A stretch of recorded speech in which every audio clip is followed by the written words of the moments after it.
Joining us tonight for this special election edition of your 5 News at 6 on 5 Plus. We've seen lines like this out at voting centers across 5 country today. Polls are still open across the entire area. Voters in Arkansas have until 7:30. In Oklahoma, polls will close in less than an hour at about 7 o'clock tonight. At the top of everyone's ballot in America, the race for president. Republican Donald Trump and Democrat Kamala Harris, the two candidates vying to be the nation's 47th president when Joe Biden leaves office in January. The first polls on the East Coast are just starting to close. The winner, of course, will need 270 electoral votes to become the next president, and polls show the race is neck and neck and within the margin of error in several key battleground states. Control of the United States Congress also hangs in the balance tonight. 34 Senate races are being decided, and all the seats in the House are up for grabs. Yeah, Democrats hold a very narrow majority in the Senate, while Republicans have a slim advantage also in the House.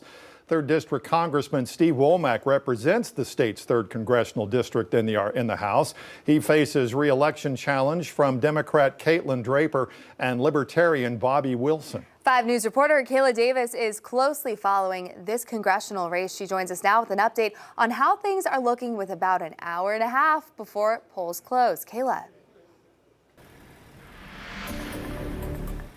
That's right. According to CBS, there are 3 big issues that voters across the nation care about: the economy, immigration, and democracy. I'm going to break down those issues and how Steve Womack's stances and Caitlin Draper's ahead of the results tonight. According to Womack's website, he believes in providing funding for defense as a 30-year veteran and supports pro-growth policies and protecting American jobs. As for Draper, we spoke with her earlier today, and she says she supports both the Inflation Reduction Act and the Infrastructure Act. She also supports bringing manufacturing jobs back to the U.S. and building a sustainable green economy.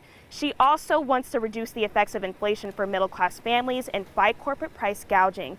Don't go anywhere. We're going to continue to give you updates throughout the night as we get those results in, but we're going to send it back to you guys. All right, Kayla, thanks. Voters in Mansfield, Waldron, and Mena voting today on the state's 4th congressional district. Republican incumbent Bruce Westerman seeking re-election against Democrat Party challenger Risey Howard. Westerman has held that seat since 2015. Voters across eastern Oklahoma will also be deciding on a race for the 2nd congressional district, which includes both Sequoia and LaFleur counties. Incumbent Josh Brashean is looking for his 2nd term. He's facing 2 challengers, Democrat Brandon Wade and Independent Ronnie Hopkins. The next Chief Justice of the Arkansas State Supreme Court will also be decided tonight. Arkansas voters will choose between Karen Baker and Rhonda Wood. They both right now serve on the state's high court, and whoever is elected will be the first woman to serve as the Chief Justice. Voters across Arkansas are also deciding on a question that would stop plans for a casino in Pope County. The group pushing for this amendment wants to force any future casinos in the state of Arkansas to first be approved through a countywide vote. Another proposed amendment on the ballot would bring changes to how the state uses money from the Arkansas Scholarship Lottery. If this is approved, issue 1 would expand the types of educational institutions that qualify for scholarships to include vocational, technical schools, and technical institutes. Well, several mayoral races are also on the ballot tonight. Fayetteville Mayor Lionel Jordan is one of the incumbents facing challengers tonight at the ballot box. Voters are choosing between Mayor Jordan and 3 challengers, hoping to be the city's next mayor: Molly Ron, Tom Terminella, and Adam Firecat. 5 News reporter Lauren Spencer is in Fayetteville tonight, and she'll be following the results as soon as they start pouring in. She joins us now to break down the race. Yeah, here in Fayetteville at this polling site, voters are deciding between 4 mayoral candidates, 2 of which are very influential Fayetteville figures. They're vying it out for that mayoral seat. We'll start with incumbent Fayetteville Mayor Lionel Jordan. He's been mayor since 2008 and is known for his open door, open mind, and open heart policy. He's brought forward multiple bond issues to help improve infrastructure and the quality of life for residents, and directs 10 master plans that guide Fayetteville's future. Next, we have Molly Ron. She's the current Experience Fayetteville CEO, responsible for the $6.2 million budget. She wants to focus on access, innovation, and partnership. She says the challenges Fayetteville is facing with its rapid growth are very important to her. Tom Terminella is a longtime Fayetteville resident and real estate developer. This is the third time he's challenged Mayor Lionel Jordan. Lastly, Adam Firecat has run for a few different positions throughout the years, most recently for mayor in 2008. He wants to focus on ordinance levels and budgetary issues and increase resources for the unhoused population in the city. I spoke with three of the candidates on housing in the city and how the housing crisis that the city council voted to declare in April. Here's what they had to say. Flood the market with living units. People can get an apartment. It will drive the prices down on houses. It will and eventually drive the prices down on rent because there'll be plenty of places for them to rent. It is illegal to build housing in the majority of the city, and so we can change that. We also need to form partnerships, and particularly public-private partnerships that will allow for subsidized housing so that we can have more housing units all across the spectrum. We're going to have to hold realtors accountable for their actions and how they negatively impact everybody in our city. Tom Terminella did decline an interview with 5 News today, but he said he'll talk to us if he's in a runoff race. And we'll have much more on these candidates throughout the stream tonight. I'll send it back down to you guys. Thanks, Lauren. The Bentonville mayor also facing a re-election challenger tonight. Incumbent Stephanie Orman is seeking another term in office, but she'll need to defeat Steve Galen tonight to be re-elected. 5 News reporter Jose Carranza live in Bentonville following this race for us tonight. Jose, what can you tell us about where the two mayoral candidates stand on the issues? Yeah, like y'all mentioned, both of those people are vying to get the mayor's office here inside City Hall. Steve Galen and incumbent Stephanie Orman are on this year's ballot for the Bentonville mayor's race. Now, each candidate brings their resume of leadership experience in Bentonville. Steve Galen has experience, and he recently retired with 27 years leading large Walmart groups and also having 25 years of volunteer work in this nonprofit sector, while Stephanie Orman, the incumbent, has a background of marketing and advertising, but of course, spent time in the city council in 2018 and is currently the mayor of Bentonville. Now, both of them say have used some of this experience to talk about why they should be voted by the voters of Bentonville.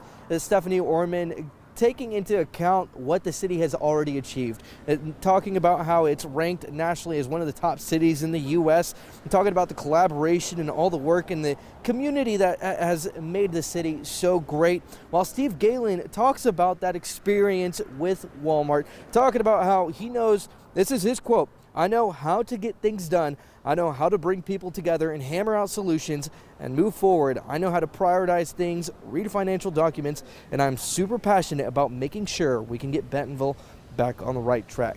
Now, both Galen and Orman have issues that they like to address in the city, like infrastructure and housing, but most of everything, it kind of surrounds the growth of the city. I think we all know Northwest Arkansas is booming, and Bentonville is one of those key cities that is a part of that booming population. Now, Mayor Orman would like to continue the city's work on bond projects, while Galen, the competitor, the challenger here, he'd like to hire an economic director, and also criticizes some of the meetings, saying that there needs to be more progress in these long, endless meetings. For now, I'm live in Bentonville covering news where you live. Jose Carranza, 5 News. All right, Jose, thanks. Now, the weather didn't stop Arkansans from showing up to vote, and there is still time to cast your ballot. 5 News reporter Rachel Williams in Benton County as well, where election workers are thinking about their plans when polls close. Rachel? Yeah, Darren, the pace is picking up here at Central United Methodist Church in Benton County. It's one of 37 polling sites, and it's getting busier with more people just getting off of work. Now, as we watch the time tick towards 7:30, that's about an hour and a half away. If you're planning on getting in line by 7:30, keep in mind that you have to have your Arkansas issued ID or federal government issued ID in hand with you when you go to vote. It's definitely going to speed up your process of getting checked in and get you in and out a lot faster. Once those votes are cast, we know you will be waiting on those results.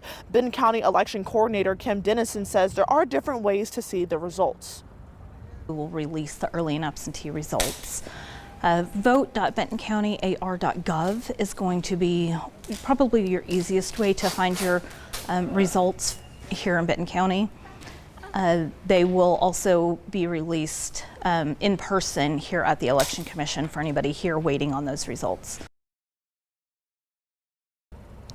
Dennison says they're hoping to be finished by 10 o'clock if there aren't any of those long lines still out here by 7:30. That way they can process and count every single vote. But for now, I'm live in Rogers covering news where you live. Rachel Williams, 5 News. All right, Rachel, thanks. A race in Missouri tonight is going to be keeping a close eye on tonight, where there's a question that would create abortion protections in the state's constitution. That amendment would legalize the procedure in Missouri until fetal viability. If passed, it would make Missouri the only state bordering Arkansas without an abortion ban. Missouri is one of 9 states deciding tonight if their state constitutions should guarantee a right to abortion following the Supreme Court's Dobbs decision that overturned Roe v. Wade. All right, let's talk about the forecast, the coverage of last night's severe weather outbreak in Benton County. Looking now at Sky 5 video the weather team actually captured today in Little Flock. It seems Little Flock was hit hardest. It was areas that was hit by strong winds when storms passed through yesterday evening. National Weather Service teams are still surveying damage from those storms to confirm the strength of any possible tornado. Now, Little Rock City told us today they think more than a dozen homes were damaged. Mayor Jeff Van Sickler says homes along 13th Street and Dixieland were the most affected. Despite the destruction to property, says he's happy to report nobody was hurt, nobody was killed. He adds he's proud of the city's police department, volunteer fire department, and street crews who all responded immediately. My heart goes out to those that have essentially lost their homes or incurred damage in their homes, and I hate that for them, but those things are thankfully replaceable, and whereas lives are not. And we had no reports of any injuries or any fatalities, obviously, so thank the Lord for that. The mayor says that as now all city roads have been cleared of all the storm debris. Well, it wasn't just the damaging wind. All of the rain from the storms also bringing flash flooding across the area. Here's some video showing the Mulberry River at Turner Bend Campground on the Pigtail Highway in Franklin County. The campground's owners tell us that this is the highest they've ever seen the river get since 1982. The flooding blocked several roads, but we're told structural damage was at a minimum, and the Pig Trail is back open to traffic right now. It's the Mulberry's at a 20-foot level, which is I've been here 43 years, and that's the second highest that I've ever seen it.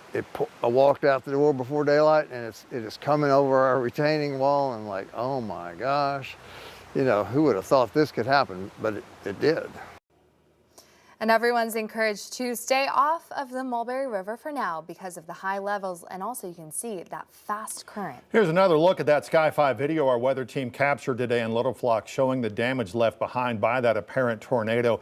Coverage of the outbreak continues now in the Weather Center. Scott's here to talk about any more rainfall that we're experiencing, that we're expecting, and when these crews might get that survey done. Yeah, so that survey is probably going to be wrapped up. They were working all the way through sunset. It's unknown if they're able to finish all their work before they lost daylight. If so, they'll continue that tomorrow. Hopefully we can get some data coming back and then we can share with you what those tornadoes were going to be rated. I was out there in Little Flock today and I talked to a few folks that said said, well, we're thankful for the sunshine today, but we need a couple more days to really get things cleaned up, tarped up. Unfortunately, that's all we get before more rain back in the forecast by Friday. Here's a look at the current flood warnings. I know you're thinking, Scott, it's not raining in a while. Well, these warnings that are in effect here in that red color, that's going to run until 6:30 tomorrow morning. This has been extended a full 12 hours. They were set to expire now. Weather Service saying, yeah, waters are coming down in those creeks and ditches and streams and rivers, but not quick enough. So just in case there's still some flooded roadways out there, especially in low-lying areas, they went ahead and extended that warning again until 6 a.m. tomorrow morning. 5-day rate estimates based off of Doppler radar alone. And I got to illustrate to you this, or underscore rather, these are just estimates based off radar. This isn't exact. Your weather station in your backyard may say something a little bit different, but it does give us a pretty good idea of overall rainfall footprint. We saw some really high amounts over 5 days alone. The problem is a lot of that fell in the last 2 days. So we needed the rain. We all know that, right? It was extreme drought across a large majority of the area, but a lot of it fell so quickly that it didn't really get absorbed quick enough, and that's where we get runoff. There goes our system pushing off towards the east. Tomorrow by noon, look at all that sunshine. Boy, it's going to feel great all across the area, but looking off towards the west, here comes another system. Look at that snow out in the Rockies. We're not going to be dealing with snow here, but the same system that produces snow out west will bring us additional rain chances by Friday. I think the first half of Friday's probably more dry than anything else. Can't rule out a few spotty showers, but better odds of rain Friday night into the overnight hours, continuing through Saturday morning. Opening weekend of modern gun deer season. If that ain't a holiday in Arkansas, I don't know what is. Deer hunters heading to deer camp, deer woods this weekend probably do have rain, especially Saturday. This is 7 p.m. Things are tapering off the second half of the day. I think Sunday's probably going to be mostly dry for many of us. In fact, we'll probably see a little bit of sunshine by Sunday afternoon. A little bit of fog is going to develop overnight tonight into tomorrow morning. If you got a really important meeting you got to get to first thing tomorrow morning, you might want to budget a few extra minutes, use those low beams. It's not going to be widespread, but certainly some folks will see some fog. Burn ban map, I've not had really good news to share with folks in a long time, but look at that. They're all gone. East Oklahoma, Northwest Arkansas, the River Valley, the Ouachitas, we were all under a burn ban up until today, and now we are all clear. So just in time for deer camp this weekend. We're going to have some fires. It's going to be really nice out there. Cool temperatures to support that. Upper 40s for morning low temperatures, low 70s, upper 60s for afternoon highs. Feeling like fall out there. Rain chances build in Friday night into Saturday. That and the cloud cover keeps us a little bit cooler before we warm things back up going into the first part of next week. How about a check of your Veterans Day forecast? Thankfully, it's going to be really nice for all those Veterans Day parades, outside Veterans Day ceremonies. We'll see partly cloudy skies, temperatures comfortably in the low 70s, warming things up back near 80 degrees mile by Tuesday. It's going to feel unseasonably warm once more. Look to the middle part of next week for an additional chance of some spotty shower activity that could be possible by Wednesday of next week. So we'll keep you posted on that forecast as it evolves. All right, Scott, thanks. Of course, we're going to be here at this lovely table inside the studio to talk about election results, live reports from reporters. We couldn't do this up until 11 o'clock with some people who are way smarter than we are. Way smarter. We had to bring in the experts for this, so we would like to introduce you to them right now. First, sitting next to me, we have John C. Davis. He is a U of A Associate Professor of Political Science, and you're also the Executive Director of the Pryor Center. Welcome. Well, thanks for having me. Can't wait to get your insights on a lot of this. And of course, our old friend William Jankam from UA Fort Smith, the Associate Professor of History, Social Sciences, and Philosophy. My goodness, it's going to be so much fun tonight. What do you guys, we'll start with you, Dr. Jankam. What are you expecting tonight? What do you hope to see tonight? Hoping to see a close contest and to see how the demographics break down. And when all is said and done, it's going to be about three key numbers. 270 for the president, 218 for the House of Representatives, and 51 for the Senate. We're going to see how that shakes out and whether or not the results live up to what the polls gave us as expectations. And John, what are you watching most closely tonight? I think we're all watching this presidential election. We're all, as Dr. Jankam mentioned, talking about the House and the Senate. I've heard that we're on a coin toss on a razor's edge. And so that'll be curious to see as we play out tonight how accurate these polls have been. And then more locally, the state and local level, we've got a judicial race that's very important. We've got members of Congress, of course, that are running for re-election. And then we've got some local races along our interstate corridor that are going to be very important to a lot of folks in different municipalities. You know, to get even to talk about those statewide races, there are a number of state house and Senate races, quite a few in this area. One thing that we'll get into as the night progresses is there's a supermajority in the Arkansas House right now. What are the chances that supermajority goes away? The Republicans would still hold a majority, but the supermajority might go away. Democrats, again, in the minority in the state political realm these days, did a fantastic job of recruiting a large number to run as Democratic candidates in the state legislative races, and that has put into play some contests. Some are incumbents and Republicans that are being challenged by Democrats. Others are rematch contests. Many in Northwest Arkansas, Central Arkansas, and then the Eastern Delta region of Arkansas. And as you said, a couple of these races going the way of Democrats would not give them the majority, but could certainly give them an inkling into that supermajority of Republican leadership currently in the General Assembly. And Williams, I'd like to hear your take on this as well. Do you think that the supermajority will be broken up in this election? Anything is possible, but given how, and John wrote a book about this, given the trend that the political arena here in Arkansas has been shaking out to be, it's unlikely that things will necessarily change in a very significant way. So, again, surprises can occur. We may have, maybe Democrats can gain more seats. We don't know. We don't know until we do.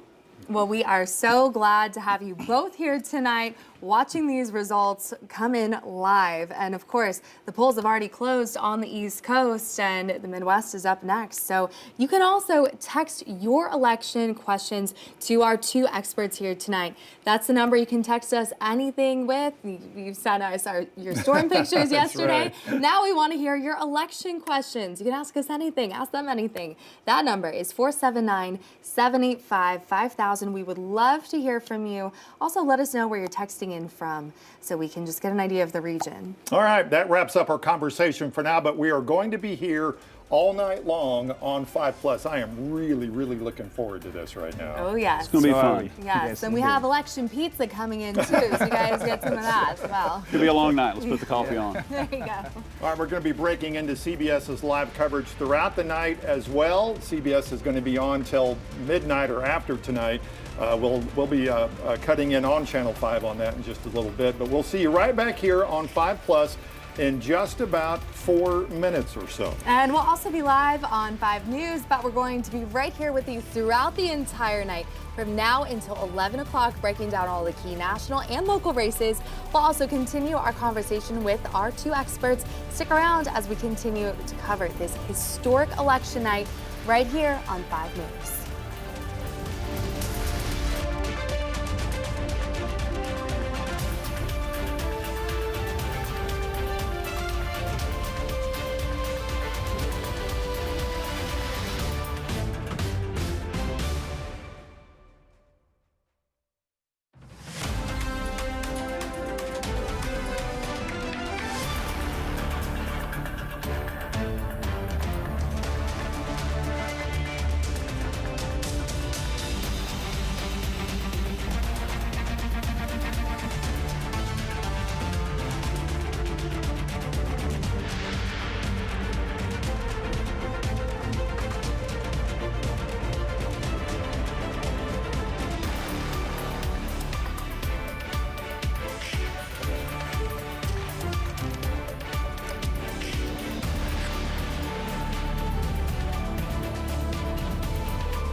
America decides. Thousands of races from the White House to county positions up for grabs tonight. Yeah, thank you for joining us on 5 News on this historic election night. The polls in Arkansas getting ready to close here in just about an hour or so. You have until 7:30 to get a polling place if you haven't voted just yet. Remember, you can stay in line as long as you want, as long as you are in line in order to vote. All right, let's take a look at some of the polls that have already closed across America. We're talking about the East Coast and all the important battleground state, of Georgia.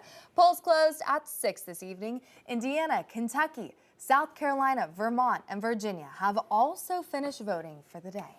Let's take a look at the race now, of course, for the White House. This is what we have so far with electoral votes. Of course, just very, very early in the election coverage tonight. It appears Indiana and Kentucky are going to go to Donald Trump, and right now Vermont is going to Kamala Harris, so 19-3 in that count there. A big race here locally that we're watching is between incumbent Congressman Steve Womack, representing District 3, and his challenger, Democrat Caitlin Draper. 5 News reporter Kayla Davis is following this race for us closely tonight. Kayla, as we near the end of voting today, what's the mood like at that polling location? According to CBS, there's 3 big issues amongst voters across the nation, and I'm going to be telling you what Congressman Steve Womack and Caitlin Draper's stances are on all 3 of these issues. And we're going to start right now with immigration. According to Womack's website, he supports programs for illegal information reform and the Immigrant Responsibility Act, which allows police officers to receive specialized training from ICE agents. Now, we spoke with Draper in person today, and she tells us her stance on the issue is supported the bipartisan bill brought forth by Republican Senator Langford of Oklahoma that was killed by Trump. She also says, quote, "This is a nation of immigrants and a humanitarian issue, which requires both decisive action as well as love and respect for our fellow mankind." Now, if you missed what we talked about earlier as far as economy, don't worry, I've got all the information for you. According to Womack's website, he believes in providing funding for defense as a 30-year veteran. But don't go anywhere. We're going to be right here again in about 30 minutes or so to fill you in on that last issue, trust in democracy. Back to you guys. All right, Kayla, thanks. CBS has continuing coverage of all of the races that are national, and we're going to send it to you now.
Tonight, America decides. Thousands of races from the White House to county positions up for grabs tonight. Yeah, thanks for joining us on 5 Plus on this historic election night. The polls in Arkansas are going to close in about an hour or so. You have until 7:30 to get a polling place if you haven't voted just yet. Remember, you can stay in line as long as you want to vote in order to vote. Take a look at some of the polls that have already closed across America. In the all-important battleground state of Georgia, polls closed at 6. Indiana, Kentucky, South Carolina, Vermont, and Virginia have also finished voting for the night. We've seen lines like this at voting centers all across 5 country today.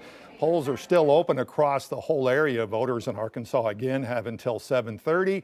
In Oklahoma, polls will close in about a half hour or so, right at 7 o'clock tonight. At the top of everyone's ballot, of course, the race for president. Republican Donald Trump and Democrat Kamala Harris, the two candidates vying to be the country's 47th president when President Joe Biden leaves office in January. The first polls on the East Coast just starting to close. Some already have. The winner will need, of course, 270 electoral votes to become the next president. And polls show the race, as we've seen for months now, it's neck and neck and within the margin of error in several key battleground states.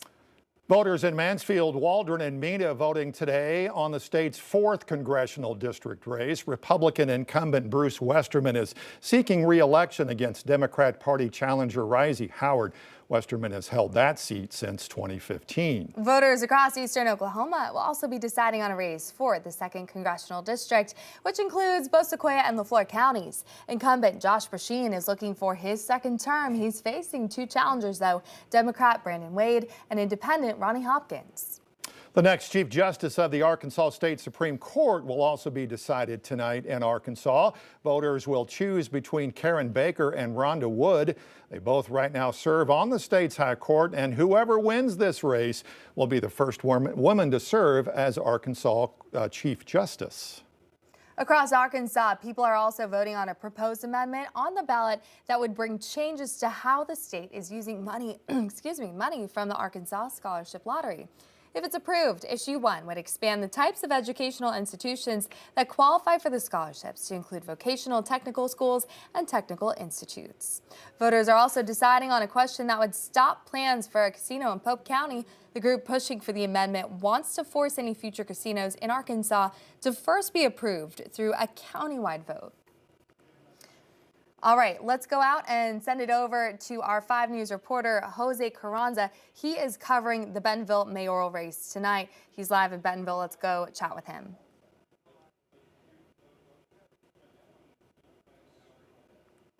Hey, Jose, how's it going out there? All right, we will come back to Jose in just a little bit. Let's go send it over to our 5 News reporter, Lauren Spencer. She's watching the Fayetteville mayoral race for us tonight. Okay, so we are having some technical issues as we work through this, so please bear with us. Let's see, we're just waiting for Jose to have his mic turned on, and we will see if we can get back to him in a second. I wonder if Rachel is ready to go. That's a big race in Rogers as well. There are candidates that are vying for that race. Greg Hines is a candidate for the seeking re-election in the city of Rogers. Do we have Rachel ready to go? All right, Rachel is ready to go. Let's send it out to Rachel Williams now for an update there. Rachel.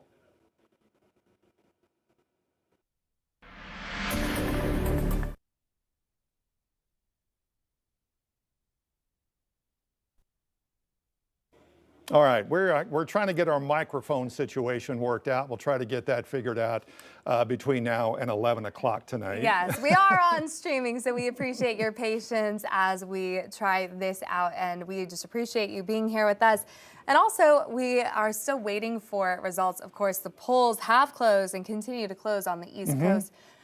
Midwest is up next. And as we continue to wait for results, let's bring in Casey Decker from our National Verified team. Yeah, Casey, what should voters know if they or someone they know are? We'll get to Casey in just a second as well, too. Let's not do that again. All right, so I'll tell you what.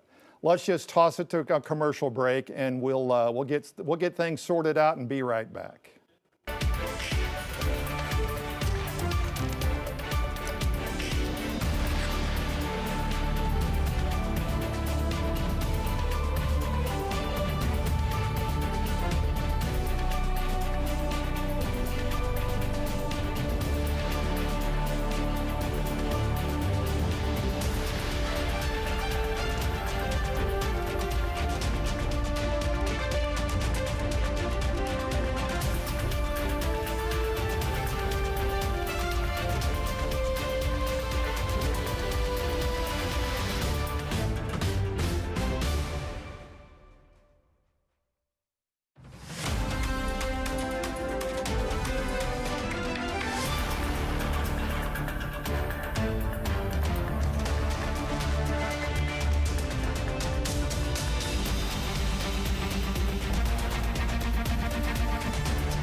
right, maybe, I think maybe. The microphones are all working. We have We things sorted that out. working Thanks now. for sticking with us. And, you know, when you try something new, sometimes right. you got to just iron it out a little bit.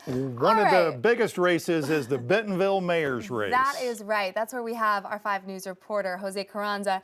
Jose, you've been following this race very closely for us tonight. You've got the details on each candidate's campaign and what they're hoping to do if they become the mayor of Bentonville. Yeah, that's right. Hey, Darren Alexandra, the microphone is working, I believe. But hey, 2 people are vying for the office right behind me here, the mayor's office inside of City Hall. That's incumbent Stephanie Orman and the challenger, Steve Galen, who are on the ballot this year for the Bentonville's mayor's race. Now, each candidate brings their resume of leadership experience here in Bentonville. Stephanie Orman, of course, has a background in advertising and marketing, and most recently, she spent time in City Council in 2018, and of course is currently the mayor of Bentonville. But the challenger, Steve Galen, well, he recently retired with 27 years leading large teams in Walmart, and also has 25 years of volunteer work in the nonprofit sector.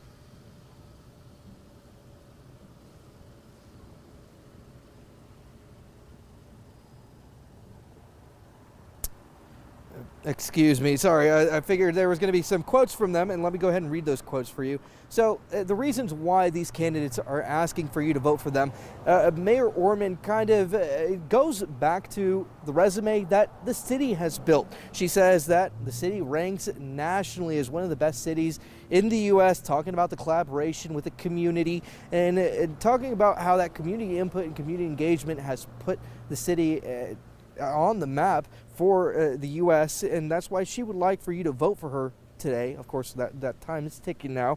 Steve Galen, though, as the challenger, says that this is his quote: "I know how to get things done. I know how to bring people together and hammer out solutions and move forward.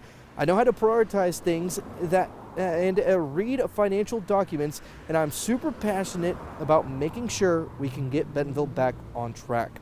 Now, both Galen and Orman have some issues that they'd like to fix in the city, some of those including infrastructure and housing, but most of the issues that they talk about sort of surround the growth of Northwest Arkansas, specifically here in Bentonville as the center of a lot of that growth.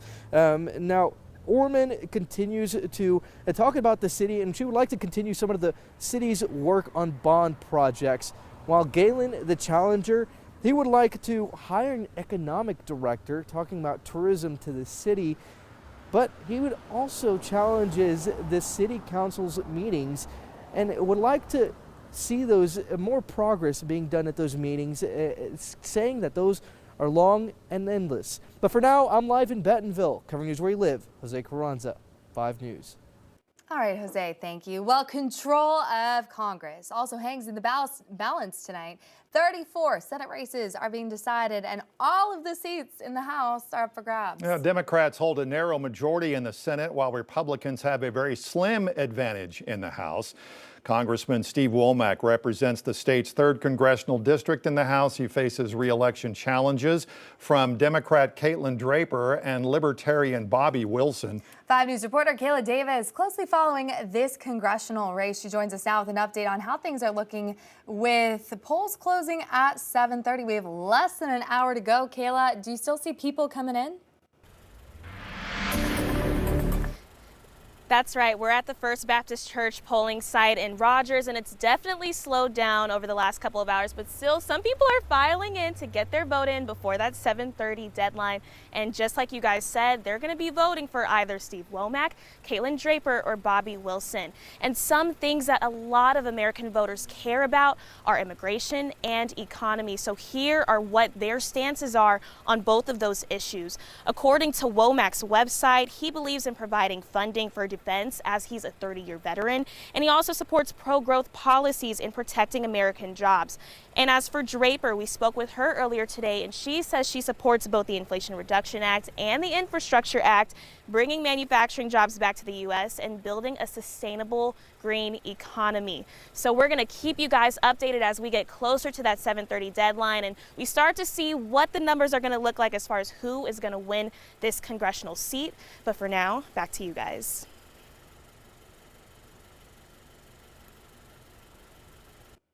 All right, thank you, Kayla. Well, we are still waiting for results. Of course, polls aren't even closed yet. Let's go check in with Casey Decker. He's from our National Verify team. Now, Casey, what should voters know if they or someone they know are in line when a polling place closes? Well, when a polling place closes, if you are already in line, you are guaranteed the legal right to vote. Once you're in line, stay in line. Even if the polls close while you're in line, you're good to go. Now, if the polls close and then you get there and there's still a line, you can't join it then. You got to get in line before then. But other than that, you have the legal right to file your vote if you're in line before the polls close. All right, Casey, if a voter encounters an issue at the poll, what should they do? Yeah, well, they should file a complaint with their local or their state elections office, and they could also file a complaint with the Department of Justice's Civil Rights Division. They're on the lookout for any interference with elections and voter intimidation.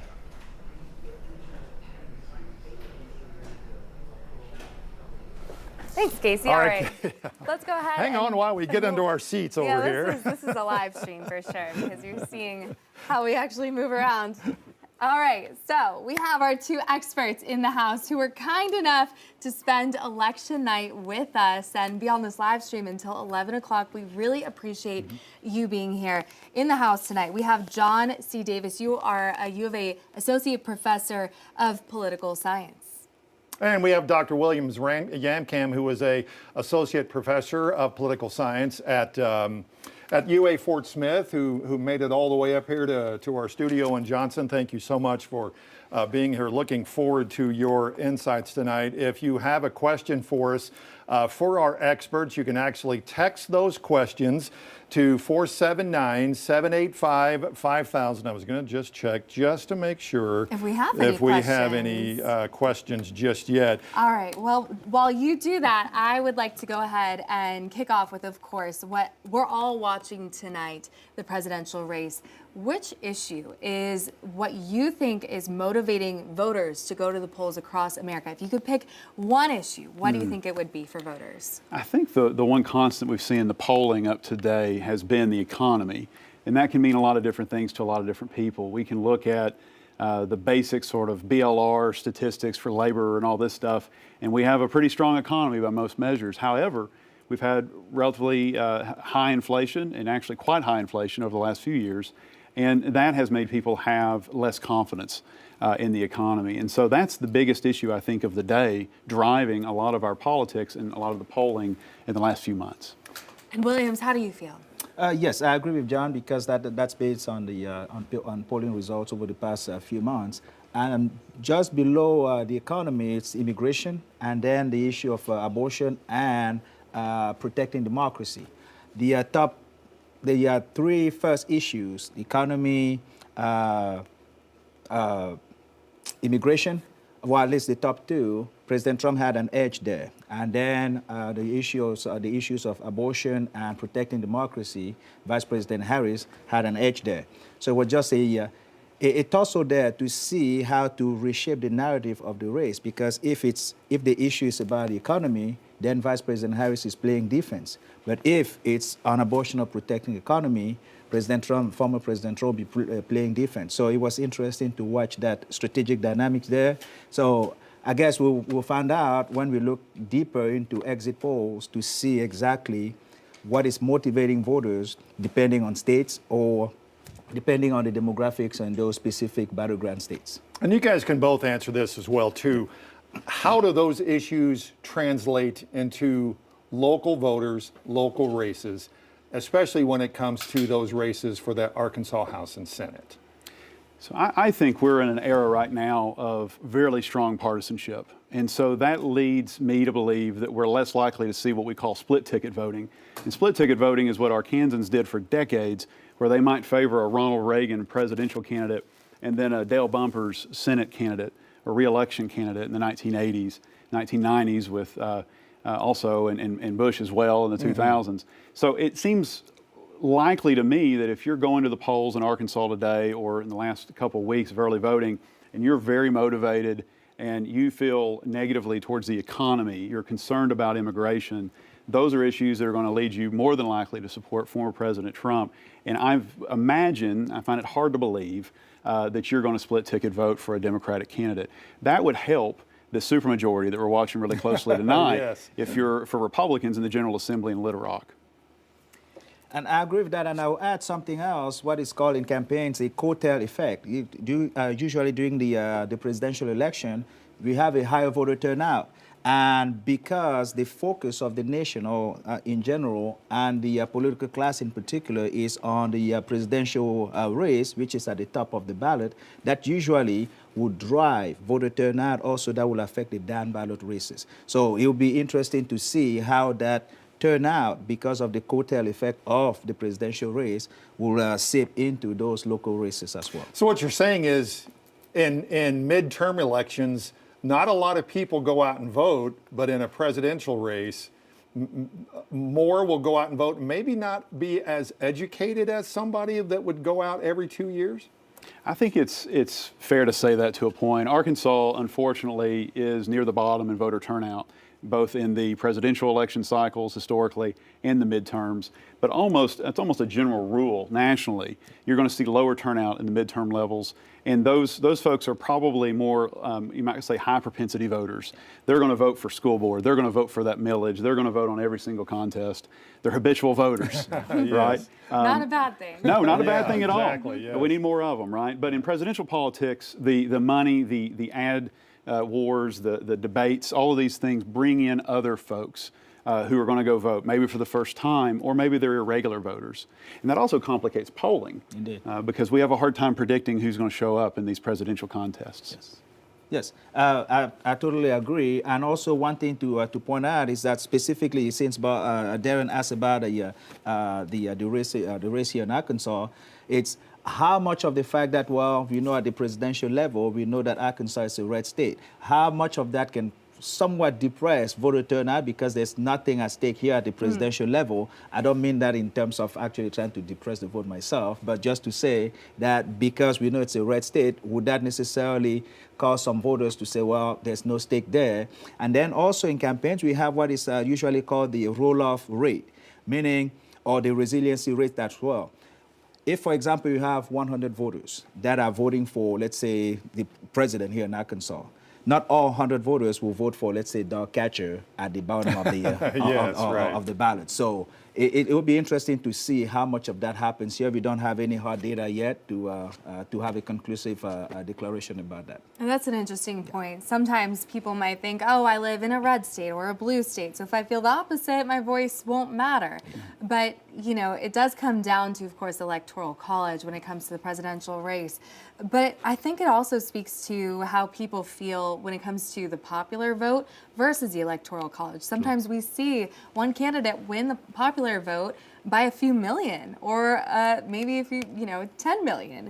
And then you see the other candidate win the Electoral College. So it will be interesting, and we see that every voice, every vote does matter. And of course, you don't just go for the presidential election, you are voting on the local issues as well. Indeed. Absolutely. All right, you can text your questions to us for our experts tonight as we proceed throughout the night tonight between now and 11 o'clock. Text your questions 479-785-5000. We will get those questions and ask our experts. Stay with us. We have more Election 24 coverage coming up.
Good evening. Right now, we continue our coverage of races both at home and around the nation tonight. Thanks for choosing 5 News on this huge election night. Well, just a half hour to go until the polls close in Arkansas, and in Oklahoma, they're closing in about 4 minutes. Yes. You have until 7:30 to get to a polling place if you haven't voted yet in Arkansas. Remember, you can stay in line as long as you want to in order to vote. Take a look at some of the polls that have already closed across the nation tonight. In the all-important battleground state of Georgia, polls closed about an hour ago. In Indiana, Kentucky, South Carolina, Vermont, and Virginia, they have also finished voting for the day. And one of the races that Arkansans most closely following, Issue 2. We have been inundated by this issue over repealing the authority to issue a casino license in Pope County. A lot of ads from both sides. 5 News reporter Jacob Luthi has been keeping an eye on this issue for weeks. Jacob, what are you watching right now? Yeah, guys, tonight's vote on Issue 2 will be the culmination of months of work, lawsuits filed against the ballot measure that were unsuccessful, trying to get it off the ballot, and millions of dollars spent, as you just said, on TV ads and on social media. If you live anywhere in Arkansas, you have seen these on your television. Both sides on this matter trying to get their message across. Now, I spoke with both local voters in charge. They're the ones that are for the amendment, and Pope County Judge Ben Cross, who has come out against the amendment. Both tell me that they are cautiously optimistic heading into tonight. Now, earlier today, local voters in charge tell me they just hope that they got their message clear to voters, especially those who are undecided, which they say is putting the decision of something as big as a casino back into the hands of the voters, requiring a county-wide special election for any new casino licenses.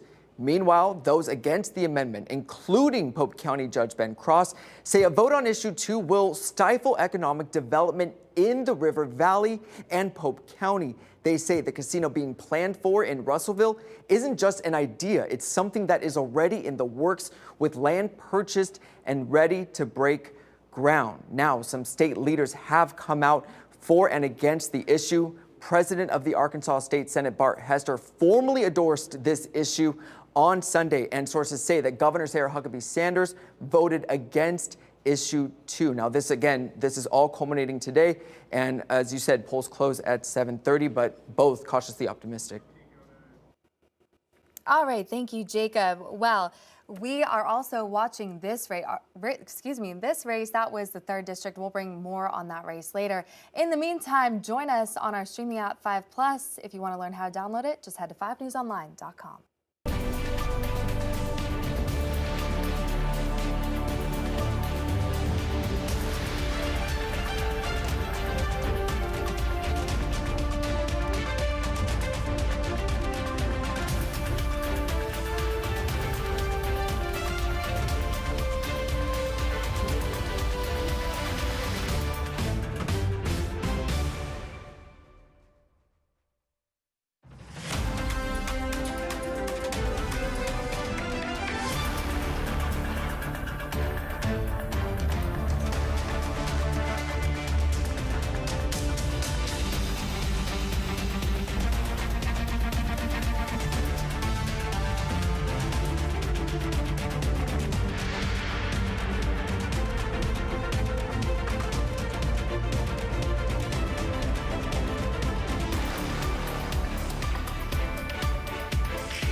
Thanks for joining us right now on our streaming app made for smart TVs called 5+. We so appreciate you tuning in right now. Of course, it is a huge election night across America.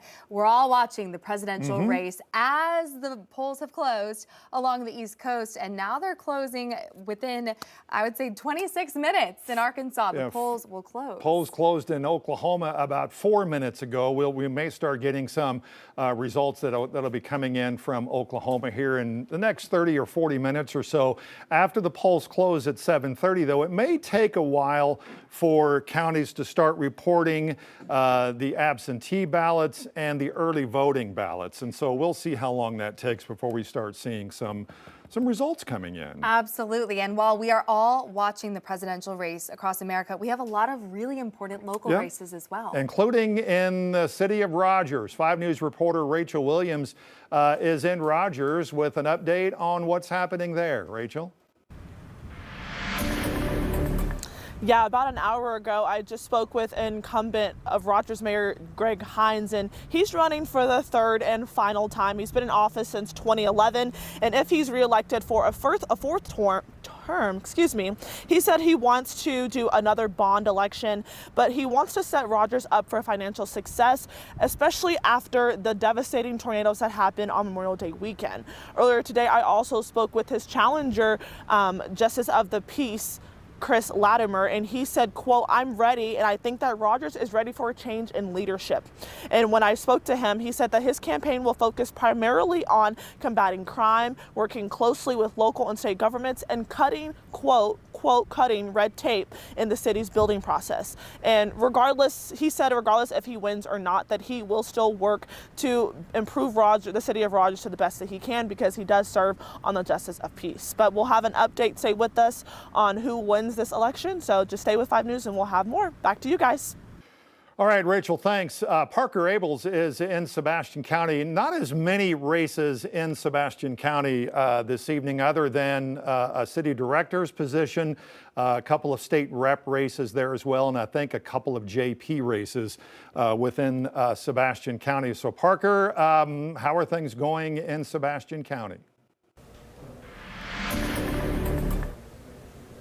Yeah, like you said, there aren't a huge amount of races going on, but the voter turnout is still really good. I'll actually go to Crawford County, they had 17,000 early votes, which according to Mike Moxley, who's the election chairman coordinator, he said that's an all-time high. It's as of today, at around 6:30, I spoke to him, and he said that there's been about a little over 6,000 voters today, which is 64% of the county.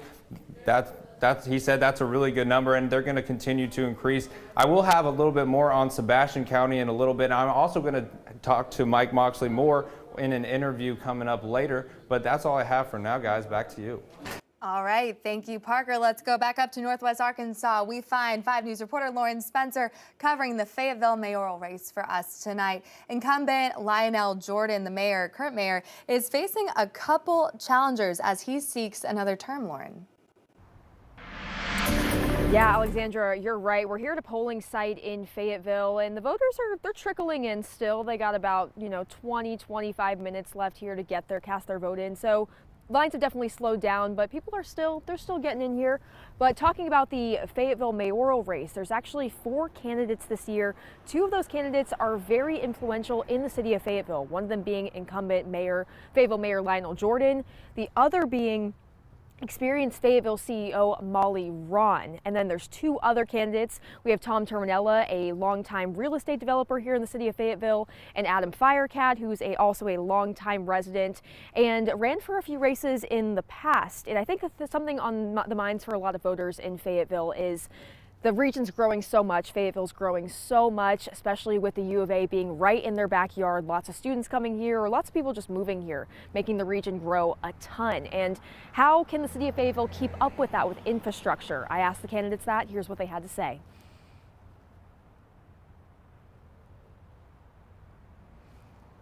Oh, so we're supposed to get some quotes from them, but that's not actually working right now. But they did say the Fayetteville Mayor Lionel Jordan said that he's trying to address this with the water and sewer in Fayetteville right now. They're trying to, take that day one, try to do that. And Molly Ron said that they need to invest in the future of Fayetteville with its infrastructure when it comes to roads. She also said water and sewer is her priority day one if she does win this race. Adam Firecat explained that he wants to make sure that buildings can be built up to whatever height they want to keep up with that growth when it comes to apartment buildings or office buildings, just growing upwards instead of growing outwards in the city of Fayetteville. And Tom Terminella, that fourth mayoral candidate, he declined an interview with us today, but he said that he will speak to us if he's in a runoff race. So yeah, that's kind of what's going on here in Fayetteville with these candidates. We'll have much more on these candidates in the stream coming up. We'll send it back to you guys in the studio. All right, thank you, Lauren. And as we talk about the growth, like we do all the time in Northwest Arkansas, so we're watching the Fayetteville mayoral race, the Rogers mayoral race, and also the Bentonville mayoral race, because as these cities grow, they need leaders who can evolve with the population boom. And one is obviously asking for re-election. Jose Carranza is in Bentonville now with an update on how that's looking. Jose? Yeah, Darren, like you mentioned, someone is seeking re-election for the mayor's office right here in Bentonville City Hall. That's Stephanie Orman, the incumbent, but she's being challenged by Steve Galen, who they each bring some leadership experience here in Bentonville. Now, Stephanie Orman, the incumbent, of course, the current mayor of Bentonville, has some background in advertising and marketing. She spent some time in city council and, of course, most recently is currently the mayor of Bentonville. Steve Galen, though, recently retired with 27 years leading large Walmart teams while also having 25 years of volunteer work in the nonprofit sector. I think that we have a city that ranks nationally as one of the top cities in the U.S. We work collaboratively with our public, and we have an initiative for community input and community engagement, and I think from all of those factors are reasons why I hope to gain your vote on November 5th. I know how to get things done. I know how to bring people together and hammer out solutions and move forward. I know how to prioritize things, read financial documents, and I'm super passionate about making sure we can get Bentonville back on the right track.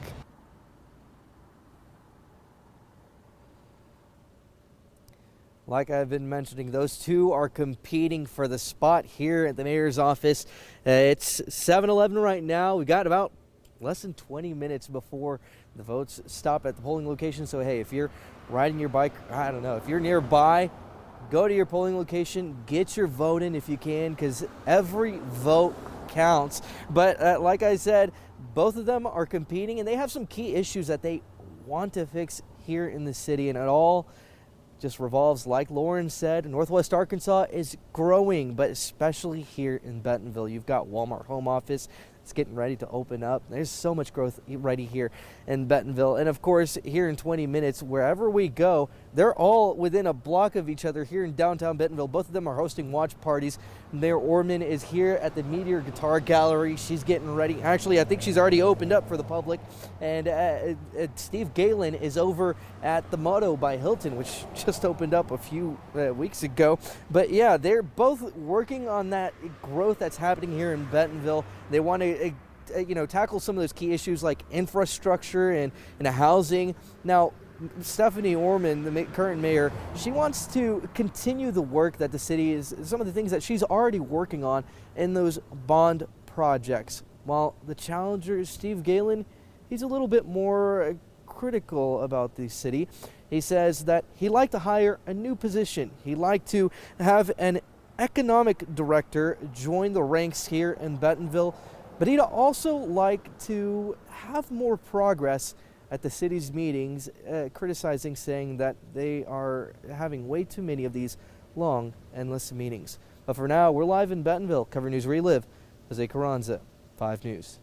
Jose, thank you for that in-depth coverage. All right, well, one big question on the ballot tonight across Arkansas is issue 2. Everywhere you look, you've been seeing the ads trying to convince you to vote one way or the other. Tonight, Karen Fuller takes another look at issue 2 and the claims made in some of those ads that you have seen on TV. If you go by the number of ads you see on TV and devices, the hottest race in Arkansas this season is issue 2. One choice is simple. I'm here to help you get the facts. What do you make of this issue 2? So is issue 2. A yes vote would get rid of the casino license awarded to the Cherokee Nation and their planned Legends Casino in Pope County. And if we ever consider placing a casino anywhere in the state, there will have to be a local up or down vote in the county where the casino would be located. The commercials urging people to vote for issue 2 say Pope County never supported a casino when the casino amendment passed back in 2018. But in one county, local voters said no. But is that true? Why would several casino companies fight over a county that doesn't want them? Let's verify that first question. Did Pope County vote against a casino in the past? Our source, the election research section of the Arkansas Secretary of State's office. Turn back the clock to that midterm election year. Arkansas re-elected Asa Hutchinson, and 3 ballot questions survived to get before voters. The casino question was issue 4. By the end of that November night, the statewide tallies showed voters favored creating 4 full-scale casinos, including 2 new facilities in Jefferson and Pope counties. 54% said yes, 46% said no. The website also allows us to look at results county by county. When it came to issue 4 in Pope County, voters there opposed casinos 60% to 39%. Plus, county leaders also put an ordinance on the ballot that asked directly, should there be a local vote before a casino is approved? 68% of the 18,000 voters wanted local control. And we can look at one more election that night. The Russellville mayor's race pitted 3 candidates against each other, with the eventual winner, incumbent Randall Horton, vowing before the election he would not support a casino in his city. He won with 45% of that vote. Take those 3 results together and we can verify, yes, most voters in Pope County did not want a casino when asked back in 2018. But that was 6 years ago. Plenty has changed since then, including years of winners and losers of different court cases, not to mention millions of dollars generated by the 3 other casinos. Issue 2 this year is a chance to see if the whole state wants to revisit what Pope County said in 2018, or see if they've changed their minds with the prospect of a resort ready to rise up near I-40.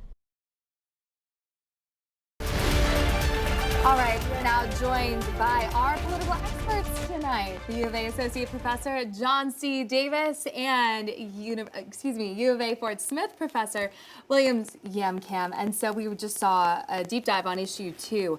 Of course, this is the residents of Pope County saying that, again, in 2018, they voted, 60% of them said, we do not want a casino here. And yet they got, and now this is their chance to show whether they want it or not for a final time. So do you think that, how do you think across the state of Arkansas people are going to be voting on this? Obviously, we know how a lot of people in Pope County feel, but how do you think Arkansans across the state are going to take this issue after seeing all the ads and maybe hearing about how people in Pope County feel? I think there's 2 ways to frame this. One is, if you're an Arkansan, you could look at this as a local control issue, which I think a lot of Arkansans and the other 74 counties would be sympathetic to Pope County. On the other hand, you could look at it and say this is a settled issue. We've already voted on this thing in 2018 and we're ready to move on. And I have seen, at least anecdotally, a lot of confusion with the issue. The wording was such that people were wondering what exactly this would mean moving forward. There is the Pope County issue, but the language of it also suggests that any future casino would require county-level participation and support as well. So there's a little bit of a 2-prong approach to this ballot question. The other thing is that we've just been inundated with the ads. I think that it just stands to reason there's hundreds of millions of dollars on the table. It's a casino, right? And so we're looking at ads on both sides of this issue, framing it in their own way. I honestly don't know. I've not seen a lot of great polling data to suggest where Arkansans are on this issue. I think it depends on how, when you go in to vote on this, do you see it as a local issue, which I think Arkansans are sympathetic to, or do you see this as already a settled thing that we did several years ago and we're ready to do something else and move on? Yeah, I would like to add to that in just in a macro sense. When we talk about this campaigning thing, and both of you mentioned a flood of ads. In politics, there's the term follow the money. So when you follow the money, then where is that money coming from, and what is the purpose of I mean, of course, they have an intended purpose. So we want to actually put that in perspective there. And second, it's interesting in terms of local control that when it comes to the relationship between the federal government and the state, we have this concept of local control. We need to leave it up to the states. And that we also see that dynamic inside states as well. Here in Arkansas, where you're having also that local control narrative being perpetuated there. There's no hard data to see exactly how this is going to go. But if I could also point to that democratic element of it in terms of at the state level, how people are able to get issues or on the ballot. And that's also essential, an essential part of the democratic process that, okay, at a given moment here in Arkansas every 2 years to see voters, 10% of the previous gubernatorial race, if they have those valid signatures gathered and certified by the Secretary of State, they could get that on the ballot. So I think that's also a good thing for the democratic process. But again, we must also guard against maybe powerful dark money somewhere there trying to actually, I would hate to use the term manipulate voters into getting some things that could actually be against their own interests. But see, that's interesting because you bring up the point about the confusion part of this. Yeah. There was a lot of money spent to make it confusing.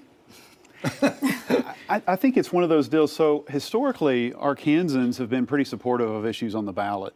And this has been one of the ways that Arkansans express themselves, sometimes apart from party. So this isn't really a Republican or a Democratic issue.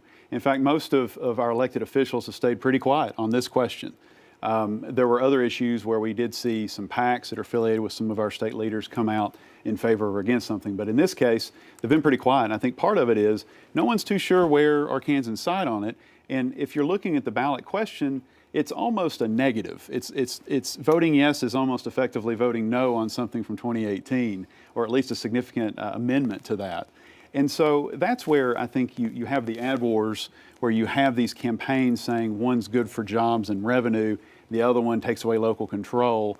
We're throwing a lot of noise at Arkansas voters, in addition to a presidential election year where, I don't know about you, I couldn't go to a football game without, on TV without maybe 20 different ads, and we're not even a battleground state. Yeah. So this one, I think, took a lot of that oxygen of the campaign ads. I don't think in frequency, I didn't see numbers, but I would be hard-pressed to imagine any other issue in Arkansas, including the presidential race, getting more ad time, more ad buys than this casino issue on both sides. And that's because of the money element in this. What a casino is going to, could do in Pope County, along with the other three that are in Arkansas right now. Yes, and it brings a lot of revenue, a lot of tax dollars to Pope County. We saw Governor Sanders come out and say that she voted against issue 2. We also saw the Pope County judge say that he wants that casino built in the county.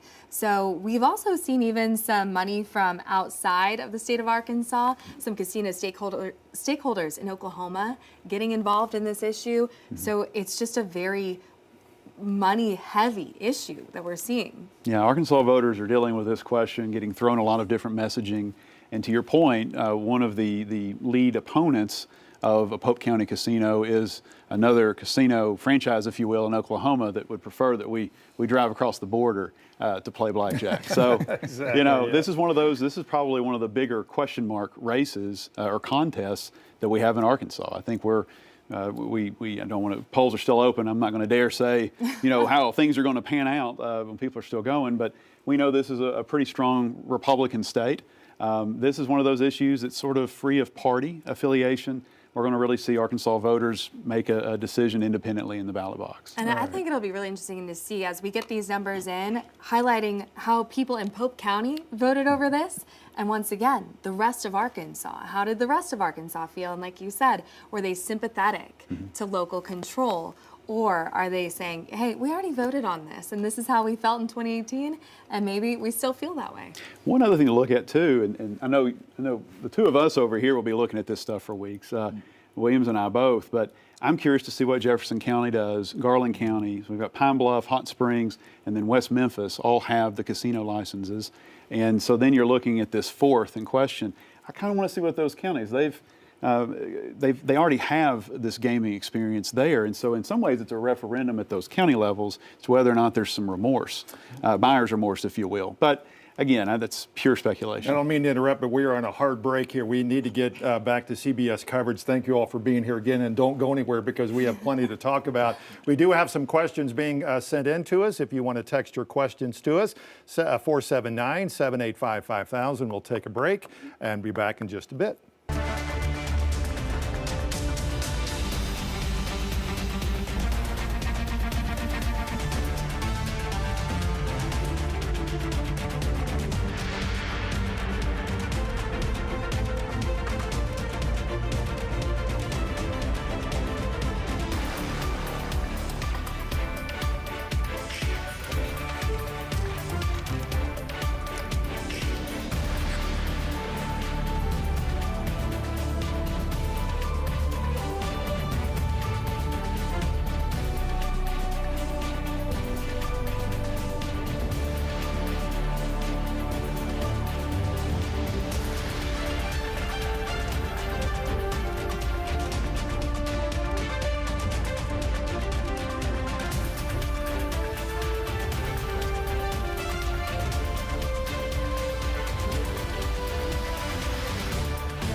All right, good evening. Thanks for staying with us on this huge election night. Polls are just a few minutes away from closing in Arkansas. If you or someone you know is still not at the polls, you can stay there and your vote will be counted. That's right. One of the three mayoral races in Northwest Arkansas that we are following tonight in Fayetteville. This is one of a bit of more crowded field with 4 candidates vying for that mayoral spot. And that includes, of course, incumbent Lionel Jordan seeking his 5th term as mayor. Lauren Spencer has her eye closely on this race tonight. Lauren, what's the latest out there? Yeah, Alexandra, like you said, there are 4 candidates running in this race for the Fayetteville mayoral seat, and the polls are getting a little bit more quiet here. Definitely, there's, 4 minutes until they close, so not as many people trickling in here, but if they are in there, they can stay in there, they can still cast their ballot. Going back to the Fayetteville mayor race, yes, it's a crowded one. Like you said, Darren, there are 4 candidates, including incumbent Fayetteville Mayor Lionel Jordan. He's also challenged by experienced Fayetteville CEO Molly Ron, including also current longtime Fayetteville resident Tom Terminella. He is a real estate broker here, and Adam Firecat, who is also a longtime Fayetteville resident. He's run for the mayor. He ran for the mayor's seat back in 2008. I think something on the minds of a lot of people in Fayetteville right now is how fast the city is growing with the U of A close by and with a lot of people moving here. Two of these candidates, both Molly and incumbent Mayor Jordan, both said that they need to focus on water and sewer day one. They need to get those up to standards for the amount of growth that the city is seeing. While Adam Firecat, he emphasized that he wants to see more, some less restrictions on building height throughout the city of Fayetteville to grow up instead of out. So lots of issues these candidates are also very passionate about. We'll keep you updated throughout the night on how this race goes. Well, back to you guys in the studio. This might be one of those races as we continue following it, since it has 4 candidates it could come down to a runoff. But we'll see. Lionel Jordan may have enough support where he can get that 50% plus one to avoid a runoff. So we'll see how that goes tonight. And he's going for his 5th term. And of course, Fayetteville, just one of the many Northwest Arkansas cities that are growing. So we'll see what happens, especially as the newcomers move in and see how they vote. Meanwhile, CBS Election Night coverage continues next on Channel 5. Our 5 News Live team coverage continues streaming on 5+ until 11. We'll have results and analysis of the big local, state, and national races. Yep, just to download it, you can go to kfsm.com. We'll tell you how to download 5+ from there.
back to our Election 24 night coverage right here on 5+. Thanks for joining us. We actually are able to now see some of the states that have at least declared or getting close to declaring for the president's race, and there's a lot of red on the map right now. There is. Let's go ahead and show you this map right now. As you can see, former President Donald Trump holding a strong lead in the Electoral College vote over Vice President Kamala Harris right now.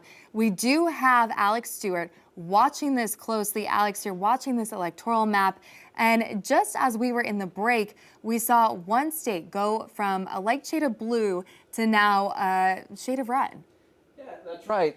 You know, you draw a couple circles and lines on the touchscreen one time as a sports guy, and they stick you on here for election coverage. But you know what? I'm going to do my best to break it all down for you guys, hopefully with the same level of enthusiasm. Now, as Alexandra mentioned, the one that's really interesting here is North Carolina. That was light blue, just turned light red as we were in the break. Now, why that is interesting here, that was blue. Georgia's been red for quite some time right now.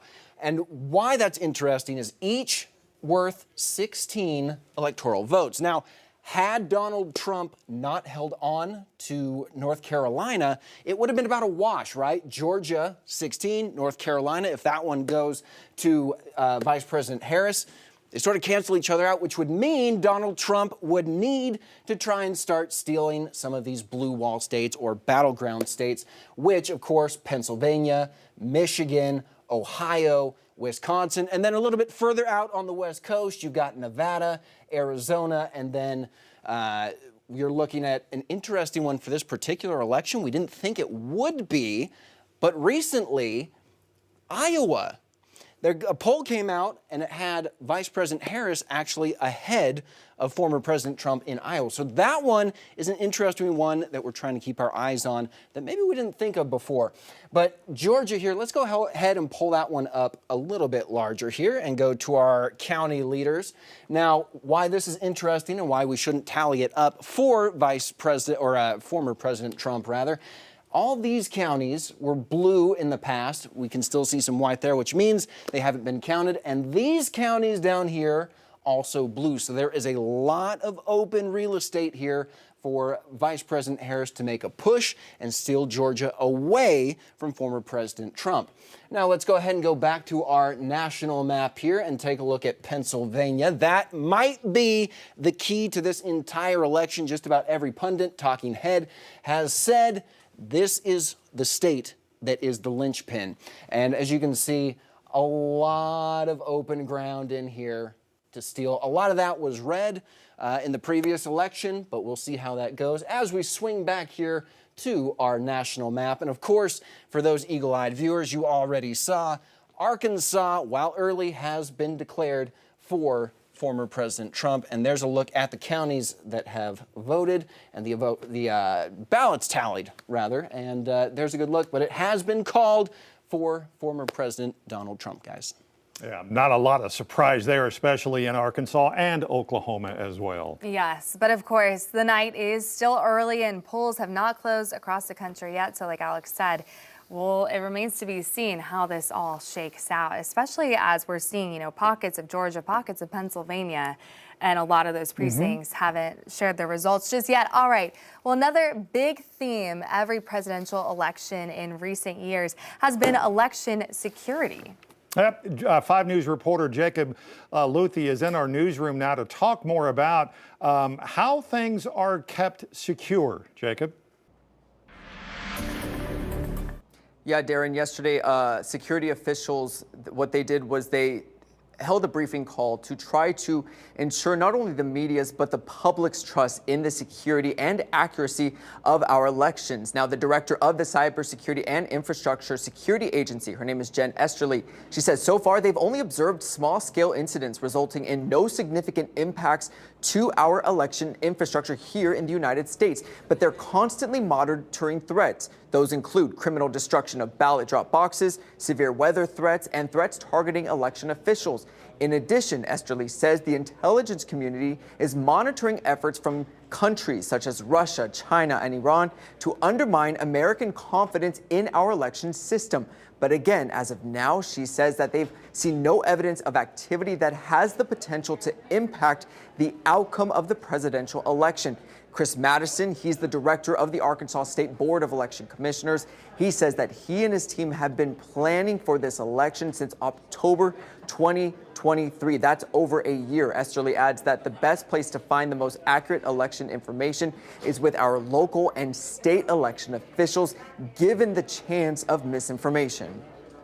Americans need to know that their best, their most trusted source, that signal through the noise of all of the information coming at them, is to go to that state and local election officials. They are the experts that can give the American people accurate information, that can explain how their vote is protected. Now, election officials emphasize that counting votes may take some time, especially if races are particularly close. They say all results are unofficial until signed off by the chief election official in the state. So they just remind people, be patient as votes come in today. All right, thank you, Jacob. Well, let's turn now to our local experts who are kind enough to join us tonight. We have William Zamcam. He is an associate professor at UA Fort Smith, and John C. Davis. He is an associate professor at the U of A. Thank you both for joining us here tonight. All right, things are shaping up. It is still very early, but polls have closed across the East Coast. They're closing across the Midwest. We're starting to see some results.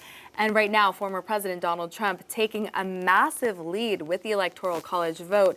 What's your initial reaction to this? Does this seem to be a sign of things to come? Do you think he will hold on to that big lead, or will it all change as we see more results come in? I think it's too close to tell right now, too early to call anything, certainly. I think as I look at it right now, I'm looking at some states that have been called. Of course, Arkansas, I think we had 4 minutes of doubt.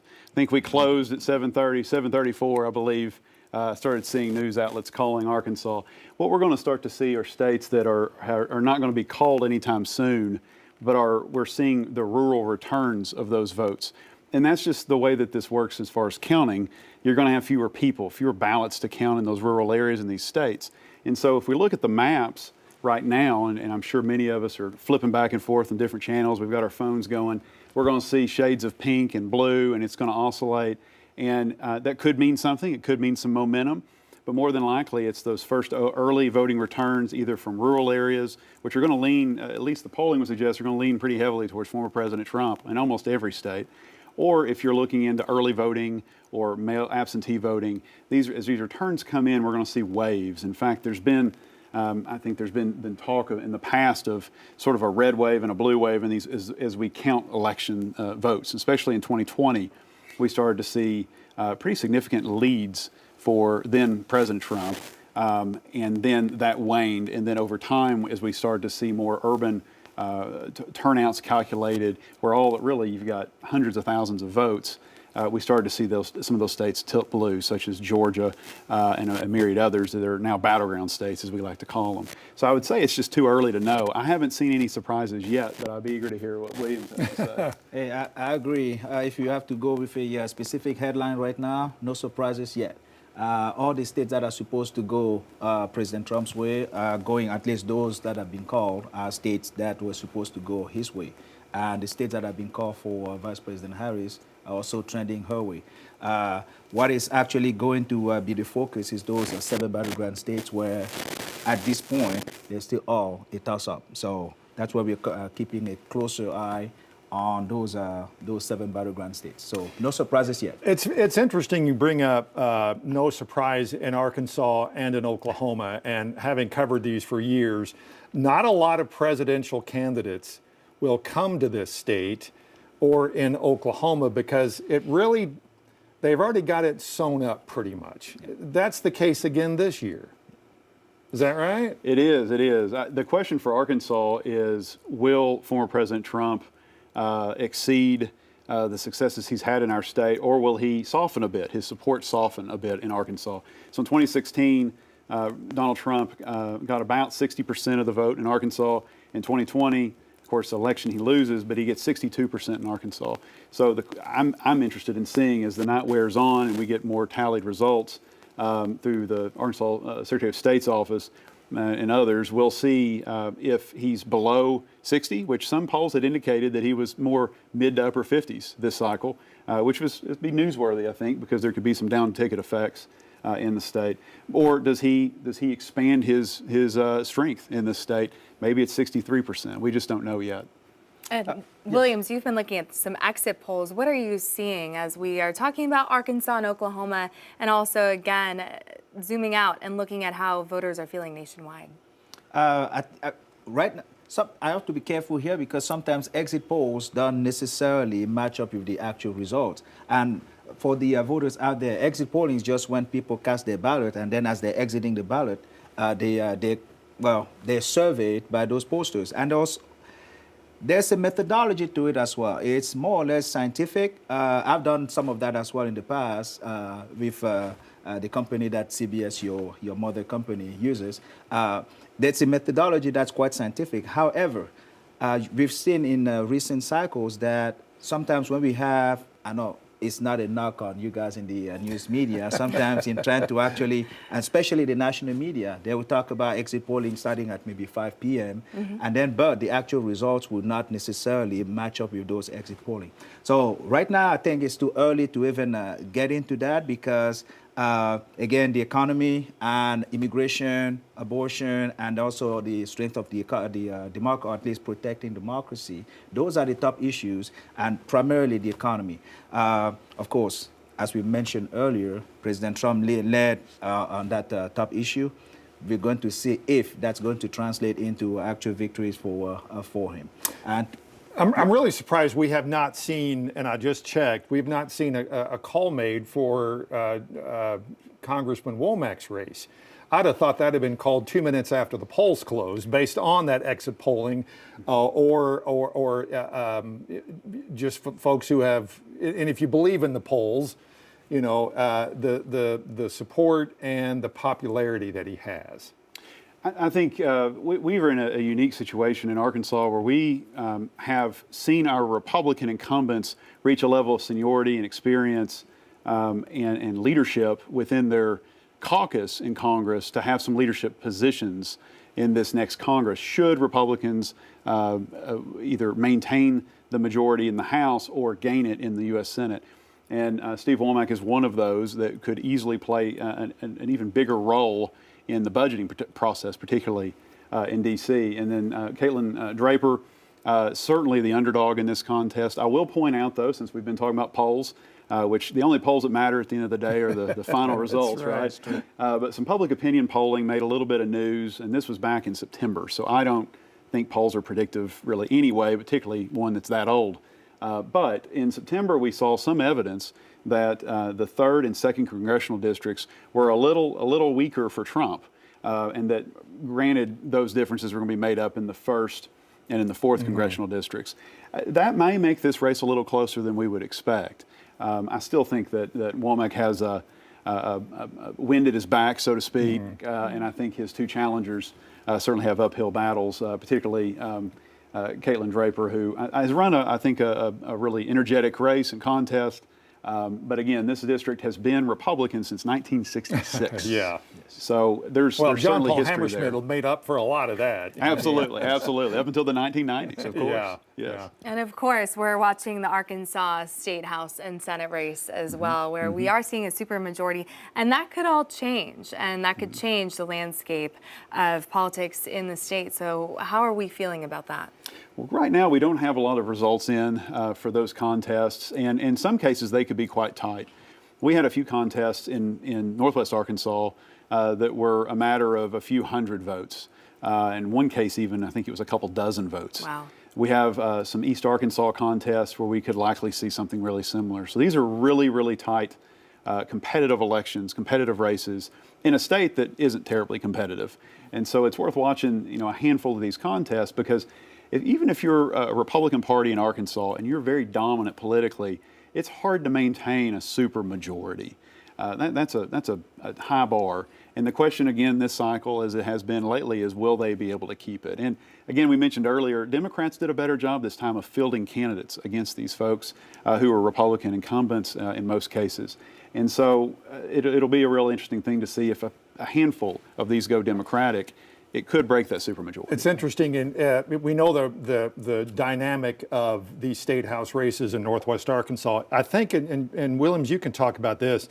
It's the same dynamic in the River Valley. You've got Zach Gramlich and you got Cindy Crawford, who have been in that position for a while. At least Zach is the newer of the two that are already holding a House seat. Don't expect much change there, I would think. Yes. Again, the macro trends politically, as John pointed out, will trend towards the Republican Party.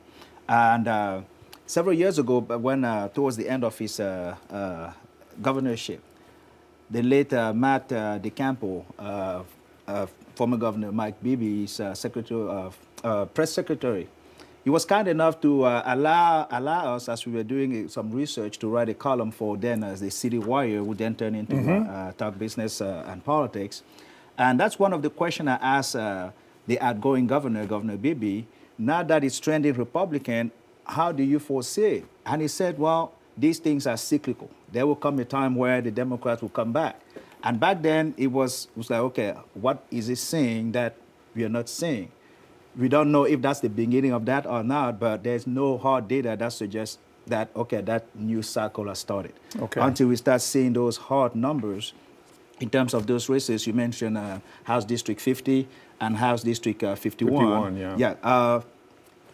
We didn't have any public polling, but just by conventional wisdom there, you're correct. Okay. It would be a political earthquake if there was a change there in those districts or some of the House districts around the state. We are starting to get some questions in. If you would like to send us your questions as well, too, for our experts, 479-785-5000. Stay with us. We have more coverage coming up.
Well, thanks for staying with Channel 5 throughout this huge election night as polls are now closed in Arkansas. Yeah, when we last broke in, we checked in on the Fayetteville mayoral race. Let's take things up, or let's look how things up in Rogers with another mayoral race. Let's look at some results. Okay, let's talk about some of these results. We have talked about this in Arkansas. No surprise here. Former President Donald Trump has been declared the winner in Arkansas. And we're seeing that if we go back to Arkansas, that was 14% of precincts reporting. So, of course, results are still early, but Arkansas is expected to go red. Same situation in Oklahoma. 26% of precincts reporting with Donald Trump taking a 65% lead to Kamala Harris's 33%. Yeah, they've been projected the winners for both Arkansas and Oklahoma. No surprise there, I don't think. Arkansas issue 1. This would allow more schools for scholarship lottery funds to be used. 88% voting in favor of this, 12% voting against it. Again, very few votes have been reported in so far at 16%. This is interesting as well, too. Yeah, this is Arkansas issue 2. This has to do with the Pope County casino license and all casino licenses in the future in Arkansas. If you vote for it, that would mean that every time there's a casino license that would go in a county, that the county voters would be the ones deciding it. And of course, we're seeing right now 54% of voters are for it, and 46% are against. All right, let's get an update on how things are going in Rogers, the mayoral race there. 5 News reporter Rachel Williams is there with an update.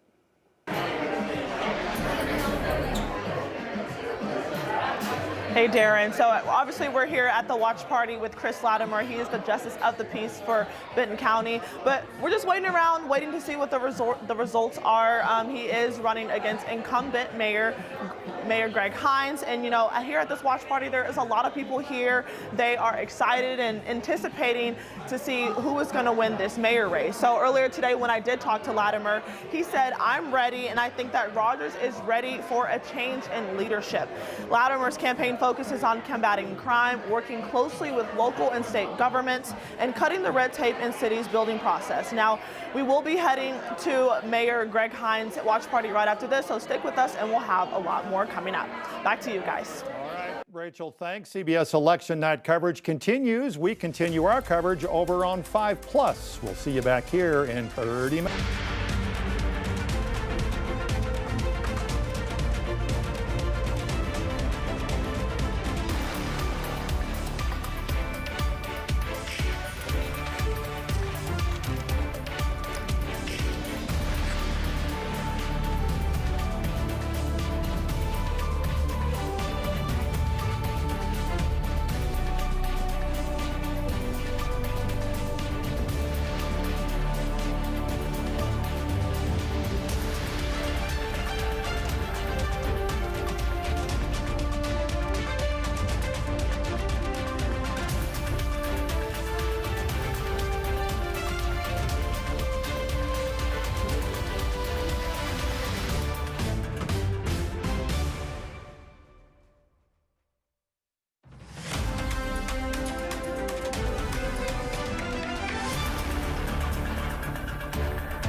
All right, good evening. Thanks for joining us again on 5 Plus. Our Election 24 coverage continues right here. Thanks for joining us. We've got a lot of numbers starting to come in now. The map is filling out, and of course, things can change. Not every state has been called, but let's go ahead and show you the electoral map as it stands right now.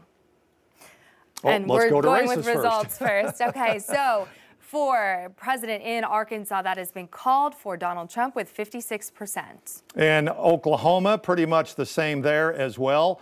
I believe the last number we had was 67%, so that number has even gone up higher for the former president, and that state has been called or declared the winner for Trump. Let's go ahead and take a look at, I believe we're looking at issue 1 next. This has to do with the Arkansas State Lottery funds going to not just colleges and universities, but also technical institutes, technical schools, vocational schools. And so you can see a lot of people are for it. Yep, 88% there. Issue 2 is the one that has garnered a lot of attention across the state since it came out. 55% of those voting for this would mean, if this were to pass, that the casino license in Pope County would be rescinded. The whole process would pretty much have to start all over again. And wherever that license is issued, for whatever county that is issued in, that county would have to specifically vote for it. It's confusing. It's been that way. It's been that confusing for the entire election process. But right now, 55% of the votes, with about 21% of the vote counted, they are voting for issue 2 right now. And we'll break that down a little bit later and see, especially as the Pope County voter results come in, that will be interesting to see how they feel compared to the rest of the state. Let's go ahead and now take a look at the president. Oh, let's go to Bentonville, actually. That's where we find 5 News reporter Jose Carranza. He is covering the Bentonville mayoral race for us tonight, where incumbent Stephanie Orman is being challenged by Steve Galen. And Jose, you did a deep dive on this race, and what do you think of these early results? Are we seeing any numbers in this yet?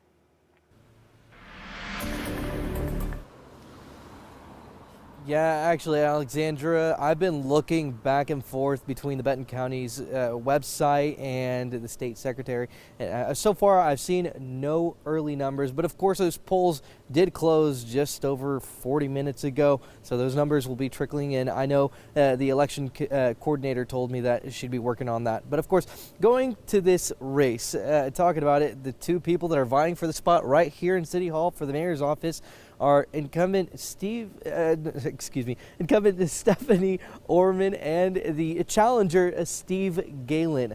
Now, both of them have issues that they'd like to address in the city that are concerning its growth. Orman organizes her key issues through safety, infrastructure, and communication.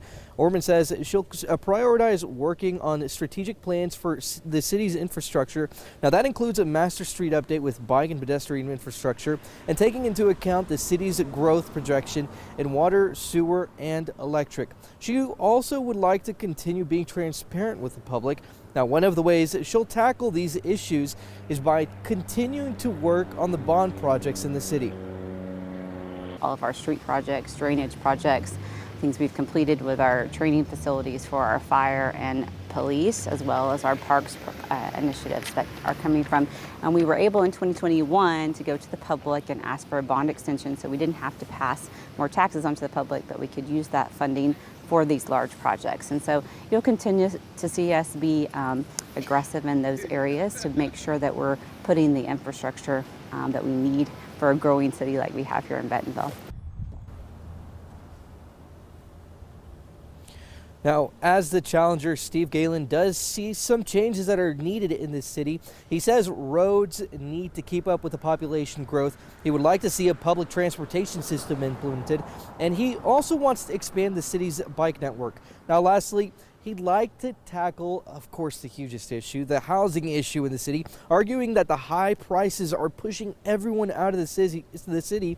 Now, he says that that's creating traffic issues with everyone traveling in, but it also means that travelers aren't paying for the infrastructure.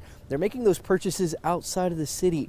He says the city needs to do a better job managing its finances, stop wasteful spending, and to grow in a responsible way. We need to open up the city for business. We need to hire an economic director who can recruit new businesses and retails of Bentonville, and restaurants and other places of business that other cities' residents want to come to Bentonville and spend their dollars, in addition to all the tourism we get from cyclists and things like that. We just need to stop having endless meetings without getting anything done, and trying to take credit for very small improvements as endemic of what the city has largely failed to do in terms of bringing our city forward with sustainable growth, preparing our crumbling infrastructure, putting roads and a transportation plan that's going to move people around faster. We just need to stop talking and get some things done.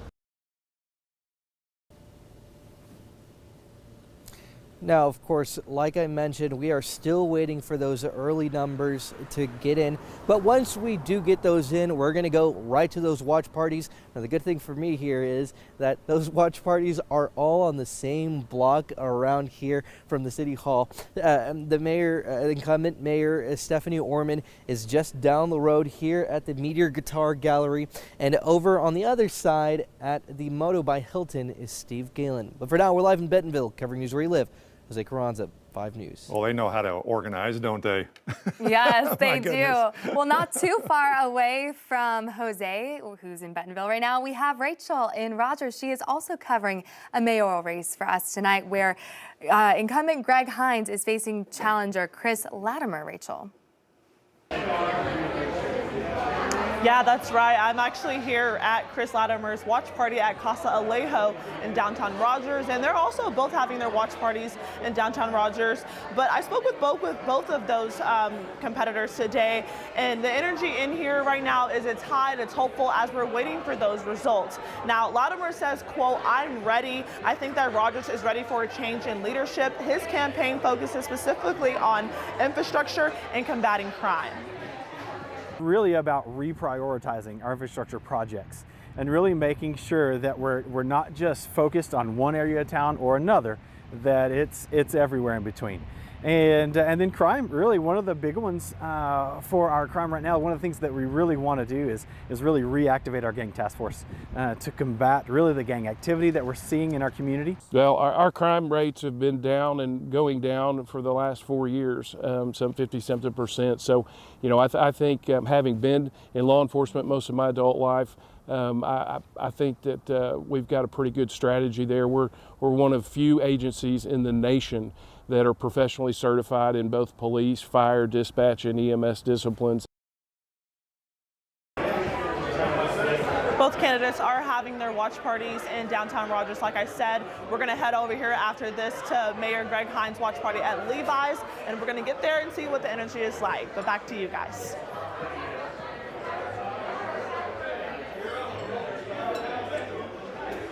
All right, Rachel, thanks. One of the races that probably won't be a big surprise if he wins re-election, it's Arkansas's 3rd Congressional District, Steve Womack, going up against Caitlin Draper and Bobby Wilson. Kayla Davis has been following that race all night long. Kayla, what are you hearing right now? That's right, Darren. We're at Womack's watch party at Fish City Grill in Rogers, and Womack and Draper's watch parties are well underway. We are nearing closer and closer to the results of this specific race in the election, and the latest results, according to Ticker, have Womack up 252, to Draper at 132, and 5 for Bobby Wilson.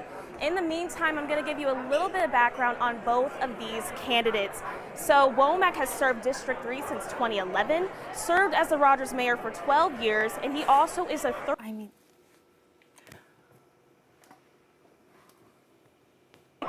She is a Texas native but has lived in Fayetteville since attending the University of Arkansas. She's a social worker specializing in anxiety disorders, eating disorders, maternal mental health, and more. She's also an adjunct lecturer at the university. I spoke to Draper earlier today, and she says if she is to win the congressional seat, her first priority will be working to restore Roe v. Wade. Now, like I said, we're at Womack's watch party right now, so as soon as I finish talking with you guys, I'm going to go over there and speak with Womack about how he's feeling telling right now what he's going to be expecting. So until then, back to you guys. All right, we are back over here at the world headquarter table of 5 News right. election coverage, right. joined by Dr. Williams Yamkamp, Associate Professor at UA Fort Smith, Dr. John Davis, Executive Director of the David and Barbara Pryor Center. We saw the issue 2. It's still very early. It's very close. Is anybody surprised that that the for vote is ahead right now? Yeah, so right now as we speak, it looks like we're at about 51 to 48% with over 134,000 votes tallied up. So a lot of this is early voting, likely. I figure it could be a close contest. Again, we've talked about the ballot wording, the campaign wars, the constant advertising. Your guess is as good as mine, Aaron, as to how we're going to see this thing play out. I would be a little surprised if early on we saw just a mass amount of votes coming one way or the other. So this tends to make sense to me, but it's a coin flip. And we have spared no expense Oh, no. in coming up with ways to show up. Yes. Williams, thank you so much for using this high-tech whiteboard That's right. that we have in here. Would you like to share what you are looking at right now? We're going to have to move over. Here we go. Yes, All here right. we go. It's a high-tech graphic here. Yes. Trying to actually make it as simple as possible. When it comes to the race for president, There we go. This is the key number here, 270. Why 270? Because that's the majority to win the 538 electoral votes. So whoever gets here will actually win the whole prize for the presidency. Now, Arkansas, just like a lot of those red or blue states, will not be in competition. It's going to come down to these 7 battleground states. You have North Carolina, Georgia, Wisconsin, Pennsylvania, Arizona, Nevada, all those states. That's where the battleground is, and they're battleground because they can go either way. So they're often called purple states or swing states. So that's the battle here for the presidency. What is also at stake tonight is who is going to control the U.S. Congress. Currently, the Republicans have a slim majority in the House of Representatives, and the Democrats have a slim majority in the U.S. Senate. So now, here the number to look at, or to focus on is 218. That's the majority out of 435. And then in the Senate, I have 3 numbers here. And bear with me for a second. 50, we could have a 50-50 split, as was the case when President Biden got into office. But then the vice president, the incoming vice president, will break the tie and give the majority to the party that wins the White House. Then you could have 51. That gives you the majority to control the U.S. Senate and also to control all the committees, what goes on in the U.S. Senate. But that doesn't give you the supermajority that will allow you to do whatever you want as a party in the U.S. Senate. In order to do that, you need 60. But there's no prognosticators out there that think that a party will get to 60. So we'll be somewhere around here. We'll see what happens. Oh, wow. All right. Well, What a Williams, deal. thank you so much. And again, it's like he said, it's not just the presidential race. We're watching the entire Congress breakup between Republicans and Democrats could change. So we'll see what happens there. All right. We are going to get ready to cut into CBS National Programming. So we're going to take a quick break here. In the meantime, text us your questions to our experts. That number is 479-785-5000. We'll see you in just a few minutes, right back here on 5 Plus.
All right, again, thanks for staying with us on this election night. We are starting to get some early numbers, early results in on key races from around Arkansas. Jacob Luthi is here now. He's in our newsroom with an update on issue 2. Still early, Jacob, but we're seeing very clearly how some people are feeling.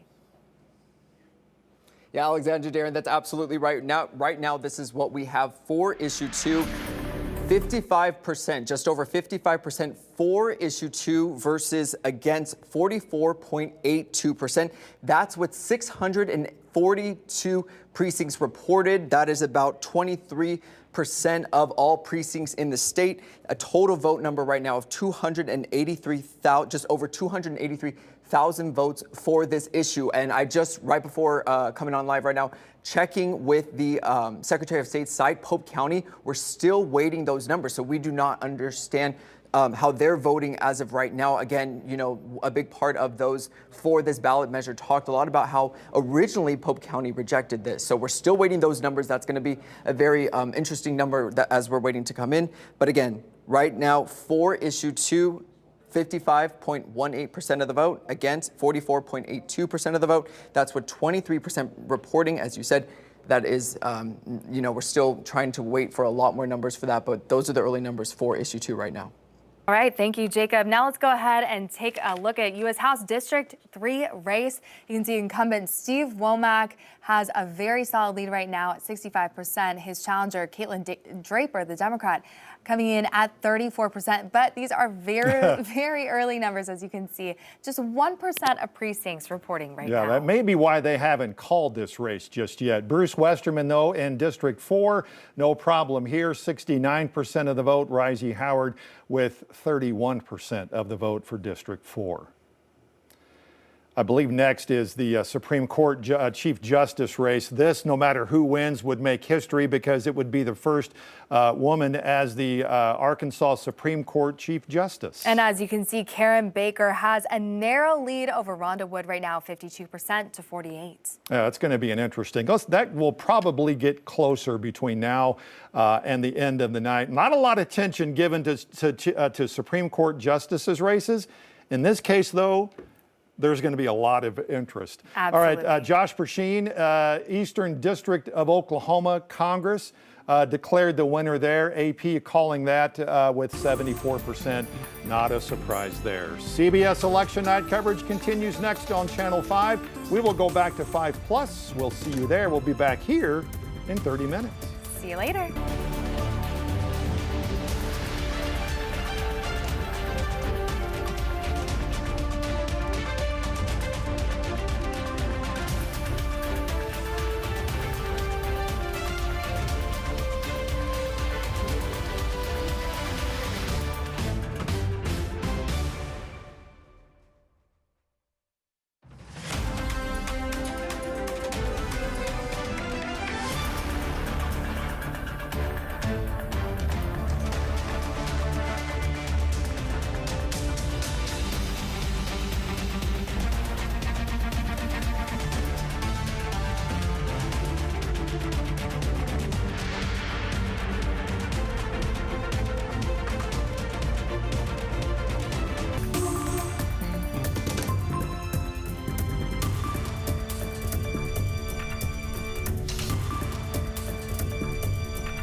We are back here now on 5+. Our election night 2024 coverage continues. A lot of numbers coming in. Nothing too surprising locally. On a national level, maybe, just maybe. Yeah, let's go ahead and take a look at that map right now. Let's pull it up and see. And we're still waiting, of course, for the West Coast polls to close. But as you can see right now, former President Donald Trump holding a strong lead over Vice President Kamala Harris, 162 electoral votes for Donald Trump and 62 for Kamala Harris. Let's go send it over to the man who's got all the numbers for us tonight when it comes to the electoral map. He's our own Steve Kornacki. Alex Stewart. It seems like we have a different number on yours than what we just saw. Yeah, see, I got the crystal ball, Darren. I can see into the future, and we can take a look at how some of these states are shaking out right now. As you guys said, not a ton of surprises so far. It is still pretty early in the night, but the race that we're really kind of keeping an eye on here, Georgia and North Carolina. Now, last election, former President Donald Trump lost Georgia, won North Carolina. This year, North Carolina started out blue. Now it's flipped to red. That is 32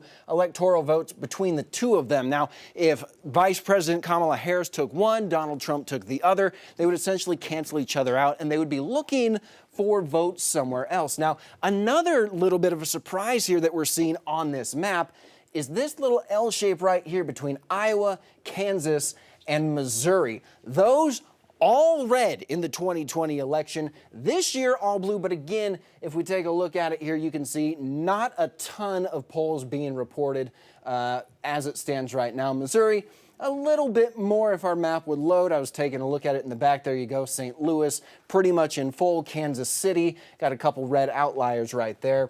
And then as we pop over here into Kansas, you can see a lot of the rural areas. Kansas City on this side, blue. So let's jump back to our national map here and take a look at the battleground states. Again, Georgia's a big one. North Carolina's a big one. Bit of a surprise here. Virginia, a lot of people had that one going to Vice President Kamala Harris. As we move up, Pennsylvania getting a little bit darker with the blue as it stands right now. But again, we are very, very early in the night. Moving across here, the blue wall, Michigan, blue, Wisconsin and Minnesota.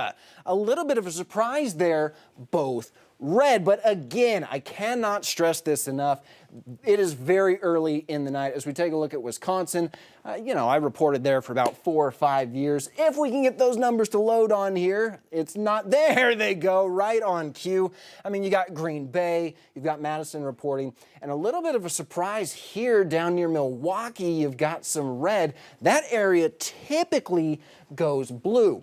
But let's go ahead and jump back out to the larger view here. Minnesota was the interesting one I was looking at in the back, and that not a ton. You can see these little pinpricks of red across the state, a little blue right there outside of Minneapolis. I'm not even sure. I'm trying to check the screen right here. I don't even know if you can see them on your screens, but let's jump back to the national map. Again, no surprise on this one. New Mexico blue, that one was expected. However, its neighbor moving out to the west coast, Arizona, that's one to keep an eye on. Those polls are going to close at 9 o'clock, so we're going to be getting those numbers here. As I look at that clock, in about 27 minutes, those will start rolling in. Whether or not we will get the final count tonight, well, I mean, it's anybody's guess. We all know how 2020 went. It could be next election cycle before we see those. Hopefully not, though. And of course, no real surprises, I don't think, here. Washington, Oregon, California, all probably going to go into the Kamala Harris column, which, as we take a live look right now, she sits at 98 votes. Donald Trump, 178. And of course, the magic number here, you've been hearing it for months and months and months and months, 270 votes. Now, how are they going to get there? Well, a lot of people are going to say it comes down to Wisconsin, Michigan, and Pennsylvania. 2016, Donald Trump took all three of those. We know how that shook out. 2020, Joe Biden stole those three, and we know how that shook out. Biden, in fact, actually took all of the swing states, all the battleground states, except for, as we talked about earlier, North Carolina. That one went to former President Trump. A big call while we were away, and they had me in the back room doing all the fun research for you, was Texas. This one going in the Trump column. A lot of people did expect that one, though. So that's going to go ahead and go to him. Another call while we were away, Illinois. I missed you during that time, by the way. Illinois going into the Harris column. If we could pull this up, of course, Chicago typically tends to go blue, and that's exactly what you see right there, the surrounding area. A little bit of red across the rest of the state. If we shift to the county leader look here, you can see that. But again, the more populous areas accounting for how that state is going to shake out. So let's jump back to our national map here, give you one final look. Again, if I could leave you with just one thing before we part ways until they decide to call me back on in here, the one to watch is going to be Georgia. Now, we spoke about it the last time I was at the touch screen, and these counties are what are really important here. We can see this is filled out since we were last in here. Atlanta, that area typically leans blue, as does this area, Savannah, as well. but you've got all these rural counties probably going to go red. But again, it can shake out anyway, and that is why it is so interesting. That's why we keep coming in. But this state, Georgia, Lionel Richie's state, because we're going to have to be watching it all night long. But for right now, though, I think you heard enough of me. I'll send it back over to Darren and Alexandra for more. Yeah, especially after that. All right. Yeah. Well, I'm glad that Alex's creativity with sports is now coming into election night. We need that. Lighten things up a little bit. My goodness. All right, so we are back here with our two experts. I'd like to start with Williams Yamcam, UA Fort Smith Associate Professor of Political Science. So we were just talking about the gender breakdown when it comes to the presidential race and how voters are feeling. Some supporting Kamala, some supporting Trump. And so what are you seeing right now? Yeah, in political campaigns, candidates usually have a typical profile of the voters, of the actually targeted voters. For example, you have to actually know, just like for a company, what's your demographic, what's the key buyer out there. In this sense, for example, on the when it comes to presidential races, over the past several decades, women have usually voted in majority for the Democratic nominee and men in majority for the Republican nominee. And for a Democratic presidential nominee to do substantially well, he or she must have at least a double-digit lead among women. And for a Republican presidential candidate, he or she must actually be substantially ahead. And so far, according to exit polling data from CBS, Harris 55, Trump 43. That's a 12-point margin. So she is on par with what historical trend needs her to where she needs to be.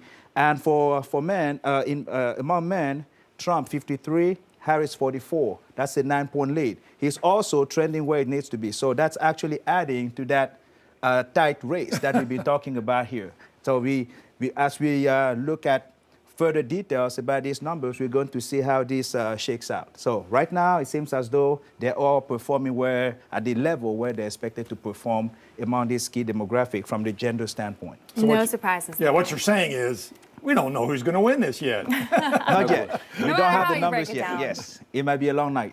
Well, Darren, you have a viewer we actually question. had a question that was sent to us, and it goes back to what we had talked about in the last segment, and we've seen this. Explain the popular vote as compared to the electoral vote. What is the difference? How can someone get the most votes on a popular vote yet not win the election? So we as my colleague here with very good penmanship, by the way, illustrated earlier, the magic number for the Electoral College is 270. The popular vote doesn't matter. It really doesn't matter. But what we have seen is an interesting finding over several election cycles in the last several years. Republicans have not won a popular vote total. And what the popular vote is, it's a raw vote total of the nationwide vote. So if we were all voting and there were no state boundaries and there was no electoral college counts, which I'll get to here in a minute, the popular vote would be whoever gets the most vote wins from the coast to the coast. So what we end up finding, though, is the electoral college is a more complicated math. It is a system in which each state has 2 electoral college votes for the U.S. senators that each state has, and then they get an electoral college vote for each House of Representatives.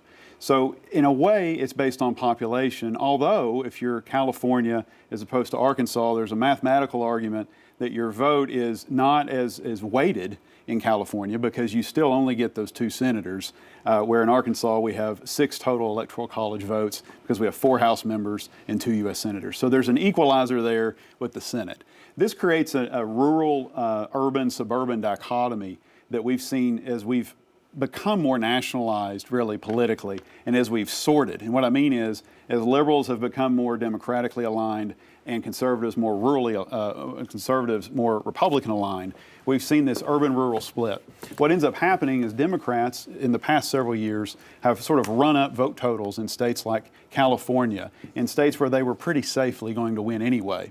And those are states with big populations. But at the end of the day, what really matters, right, is this chessboard, if you will, that leads us to 270, where we end up seeing that this is a much closer contest in that way. We talk about battleground states. Arkansas is not a battleground state, but either is Texas or California. So we leave a lot of the Electoral College votes and frankly a lot of our votes for president on the table, and we fixate ourselves on 7 or so battleground states because those are the ones that are going to effectively decide who gets to 270. We have 48 out of 50 states that do winner-take-all systems. So in Arkansas, former President Trump, it's already been called that he wins Arkansas. He could have 98% of the vote, or he could have 50% plus 1. Right. And the effect would still be those 6 Electoral College votes. Nebraska and Maine do it a little differently.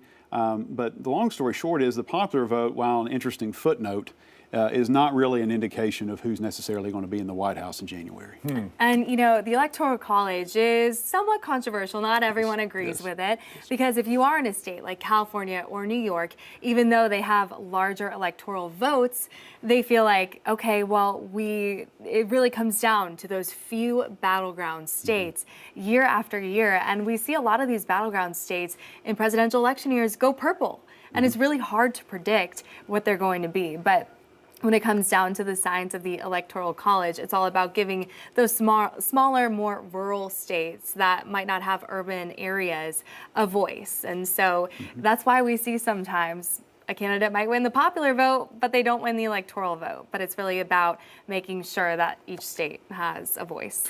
The question is, you know, if you want the Razorback football team to be bowl eligible, they can win 3 games by 60 points, and it really won't matter at the end of the day. If they win 10 games by 1 point apiece, we take it every day. That's the difference between the popular vote and the Electoral College math. All right, we'll continue the discussion in just a second. We need to send it to the River Valley. 5 News reporter Parker Abels is in the River Valley to follow a few races there and voter turnout. Parker, what are you seeing?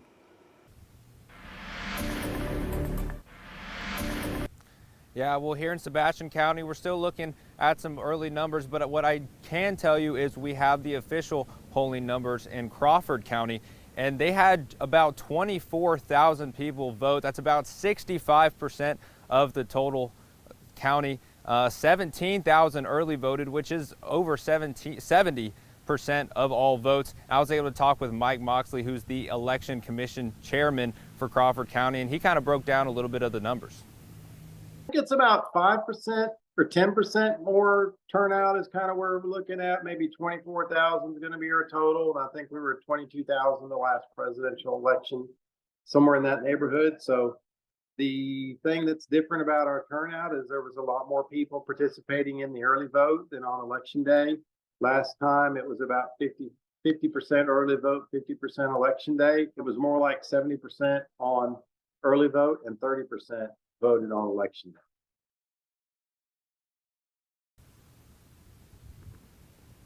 As for Sebastian County, now I can say that they have 33,000 early voting, which is about 46% of the population. And today's numbers were much larger than they said in the last election. I am still working with the Sebastian County election coordinator to get those final numbers for you. And when I have those, I will be back to report that. But for now, in Sebastian County, covering news where you live, Parker Abels, 5 News. We're still waiting for a lot of results out of the River Valley. All right, back here we have more on the whiteboard. Yes, with Williams Yamcam. And what are we looking at now? You're looking at past presidential races compared to this year's. Yes, and going back to your previous question about the popular vote and electoral vote, there could also be at times a connection there in terms of maybe if a higher percentage of the popular vote can translate into actually a win in those battleground states. Let's look at 2016, for example. Hillary Clinton, going into that race, was up by 3.2%. She won the popular vote. She lost the electoral vote. 2020, which might be an anomaly and an outlier because of the pandemic, then Vice President Biden, going in, was leading then President Trump by 7.2. He won the popular vote, he won the electoral vote. Now we don't know how it's going to turn out because going in, Vice President Harris was leading by just 1/10 of a percentage point. Now, does that mean that we may wind up having Trump at least reducing the gap in the popular vote or potentially winning it? We don't know because it's also a possibility. So I just wanted to point that out. So being that close, that's what's gonna take 3 days to decide who might be the president. Potentially. And we were looking at, with my general election student, we've been tracking these numbers frequently. Going by, if we look at the numbers, popular vote numbers, between September 20th and October 20th, there was a reduction of the gap because in September 20th, Vice President Harris was leading by 2 points. But by October 20th, the gap was just less than 1%. It's not because Vice President Harris lost any vote at all. She was still at 49.4. It's that President Trump went from 47.4 to 48.5. And that reduction also translated in him inching up in battleground states. That's based on undecided voters telling pollsters that they're going to vote for Trump. 1.1% of them. Right. Yes, sir. Yes. So because he gained at that time, that also translated in him gaining in many of these battleground states, the 7 battleground states. Wow. So now we don't know because, again, going in, as of this morning, Vice President Harris was just leading by less than 1%, a tenth of a percentage point. And that could also account for the tightening of the race. Wow. And do you all feel that there are a significant amount of undecided voters out there? Because it feels like these days it's very clear where people stand. And so we did talk about issues, and they constantly change, how the economy is doing, abortion access, and immigration. Those things constantly fluctuate as issues in America and change the political landscape. So do we think that there are a lot of undecided voters out there who really were voting how they felt in the moment about the issues? You know, the thing with the polling that we've been talking about here and that tight nature, it's assuming a lot of things. We can run very mathematically sound polls with margin of errors that are very reasonable given the sample sizes, but if we're not talking to the right people, it's all for naught. So it may be that we're in this razor-thin margin, and certainly as it looks like now, it's going to be a tight race. But it could be also that we were talking to the wrong people, or we were talking to people who weren't going to vote to begin with. And so when you get down to people who say they're undecided so late in this contest, when everyone has had a chance to know former President Donald Trump for almost a decade now as a politician, where we've been able to see Kamala Harris, albeit less period of time, but 4 years as a vice president, it's hard to imagine a whole lot of undecided voters. I tend to lean on the idea that there may be voters that have not decided to vote, which to me is different than an undecided voter. And it leads back to a tired and true mantra, which is it really becomes a turnout game for both candidates, because as we talked about earlier with the Electoral College, millions of us participated. It's important for every single one of us to be very actively engaged in our civic life in the United States for myriad reasons, many top-down ticket races that are lower ticket races. But for the presidency, this thing could very well be decided by a couple tens of thousands of voters in a handful of states. Which is interesting in that in 2020, the dynamic was not ever heard before because of the pandemic. You had a lot of people not show up to vote. That has to be different this year. I mean, with all that has gone into this election, with social media, with ads, you would think that has changed. Well, I would think if we're looking at 2020 to today, and I have some questions as we get the early voting totals in states, as we get absentee voting totals in states, as we learn more as the night goes on, maybe tomorrow, in some of these key battleground states about turnout, we would think that high turnout, and particularly in certain pockets of these battleground states, is favorable to Harris. And on the other hand, if we see lower turnout in particular urban or suburban areas, then we think that may be a good sign for former President Trump. What I am curious about is, to your point, whether 2020 was an anomaly year in that, you know, trying to compare the two as apples and oranges, because a lot of us absentee voted for the first time. Mm-hmm. A lot of us early voted for the first time. We've seen both of those up in a lot of these key states. The question is whether or not people additionally showed up to vote today. And that's a real question we won't be able to answer for some time. In other words, is turnout higher this time, or are we just used to voting now early or absentee in ways that we weren't in the past? And a lot of people have been voting early. I mean, we saw lines of cars on the first day of early voting just days ago in Oklahoma. And we've seen especially back in October, I think it was October 21st was the first day of early voting in Arkansas. A lot of people by the thousands were coming out. Of course, you don't want to be waiting in line on election day when you still have to go to work or you have to pick your kids up from school and you're like, I'm in line, I can't leave, and it's hours long. But, you know, like we saw with Pennsylvania, getting a lot of mail-in ballots during the pandemic, they just take longer to count. And so we might even see results come in a little bit earlier. I know a lot of pundits are predicting that it could take days, even weeks, until we know the true outcome of this presidential election. So how have you all felt about the early voting numbers? And you all are around college students every day. Did you see them energized to get out and vote early? You want to speak to that one first?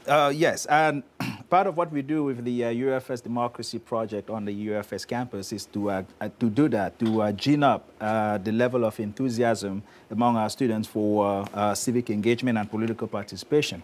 And we hosted a series of debates and also voter registration drives. So we tended to see that, to see them actually getting more involved. Whether or not that translated into them voting more, I know I've polled my students, or how many of you have voted, and I was positively surprised to see a lot more hands going up than in previous years. So we're hoping that in reality, we have a higher voter turnout among our student population.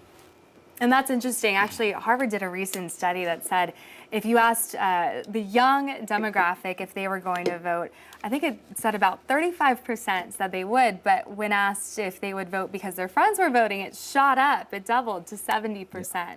So it really is also influence from peers as well. And you have social media at play.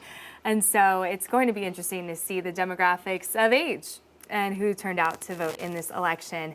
But in the meantime, we have to get ready to go cut into CBS national programming. So stick around. We'll be back here on 5+ with our lovely experts. In the meantime, go tune in.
Thanks for being with us tonight as we continue to get some numbers in from races around our area. Yeah, this is a look now at the latest results we have for the race for the mayor of Fayetteville. This one, of course, between 4 candidates, with current Mayor Lionel Jordan seeking a 5th term. You can see that Mayor Jordan has 48% of the vote. This is just the early votes that have been released by the Washington County Election Commission.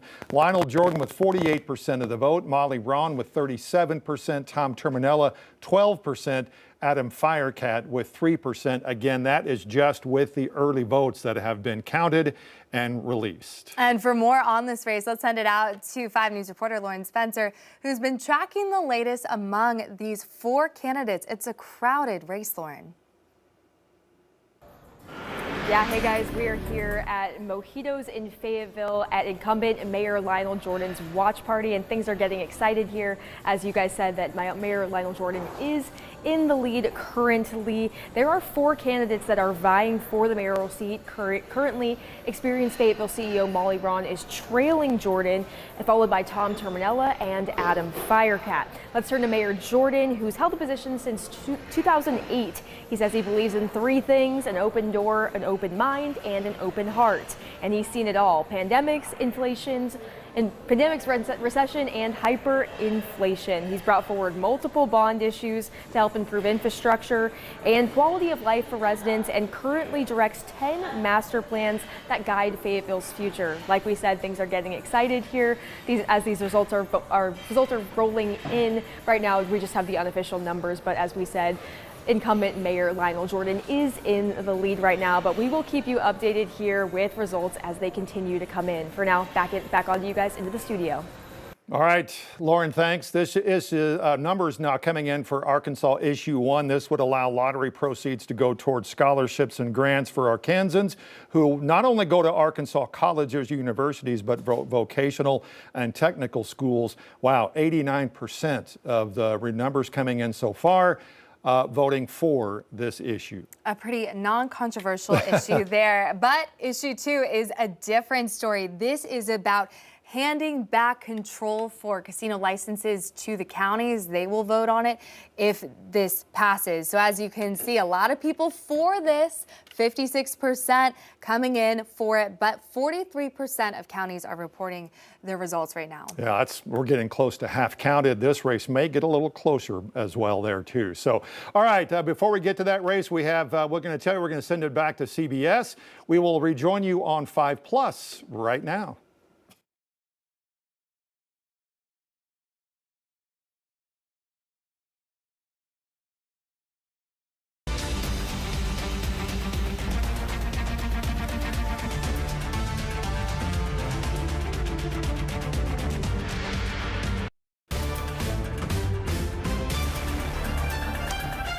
All right, thanks for staying with us on this election night. We're starting to get in some numbers, results on key races from around Arkansas. 5 News reporter Jacob Luthi is in our newsroom right now with an update on issue 2. Oh, wait, and no. Wait, we're actually going to go now to our 5 News reporter Lauren Spencer. She is covering the crowded mayoral race for Fayetteville, and of course the incumbent Lionel Jordan facing quite a few challengers as he's looking to go for another term, Lauren. Yeah, that's right. We are here at Mojitos in Fayetteville at incumbent Mayor Lionel Jordan's watch party, and as unofficial results show right now, he is in the lead, so things are definitely getting excited here, definitely. And there are 4 candidates that are vying for this mayoral seat. Like you said, it's a crowded race. Currently, experienced Fayetteville CEO Molly Braun is trailing Jordan, followed by Tom Terminella and Adam Firecat. So let's turn to Mayor Jordan and his experience. He's held the position since 2008. He says he believes in 3 things: an open door, an open mind, and an open heart. He says he's seen it all: pandemics, recessions, and hyperinflation. He's brought forward multiple bond issues to help improve infrastructure and the quality of life for residents, and directs 10 master plans that guide Fayetteville's future. And Ron, as CEO of Experience Fayetteville, she's responsible for that $6.2 million budget and responsible for increasing all that economic development through tourism that Fayetteville sees. She wants to focus on access, innovation, and partnership. She says she's running to move Fayetteville towards the future. I want to continue to serve and move this city in a in a very progressive way and where everybody feels welcome and at home. And if I can do that, well, I think that would be my legacy, that I just served and loved this city. I want this to be a place where my children can call home, and it is getting increasingly difficult to find attainable housing. And so the challenges that we are experiencing because of the rapid growth are really important to me. Yeah, like they said, you know, this race it's pretty crowded, but these two are currently in the front runner, and the front runner is a current incumbent Mayor Lionel Jordan. We're going to keep you updated on these election results throughout the night. For now, I'm going to send it back to you guys in the studio. All right, Lauren, thanks. Reiterate that race. Okay, well, Hey! Fueled by election night pizza and caffeine and just a pure drive to get you guys the latest results. I am back at the touchscreen, so let's get right into it. A couple big calls while I was gone. Missouri going into the Donald Trump category. That was blue for a little bit. It goes red. And then just now, as the West Coast started to close down, Utah expected going to Donald Trump. Now with these numbers, 198 to Kamala Harris's 99. Donald Trump now 72 electoral votes away from winning the presidency. Now, as we take a look here, the big ones I've been telling you about all night, Georgia and North Carolina, those would account for 32 votes, which would mean, should he hold on to those, he would need to pick up 40 from somewhere else. Of course, Pennsylvania would be big in that with 19.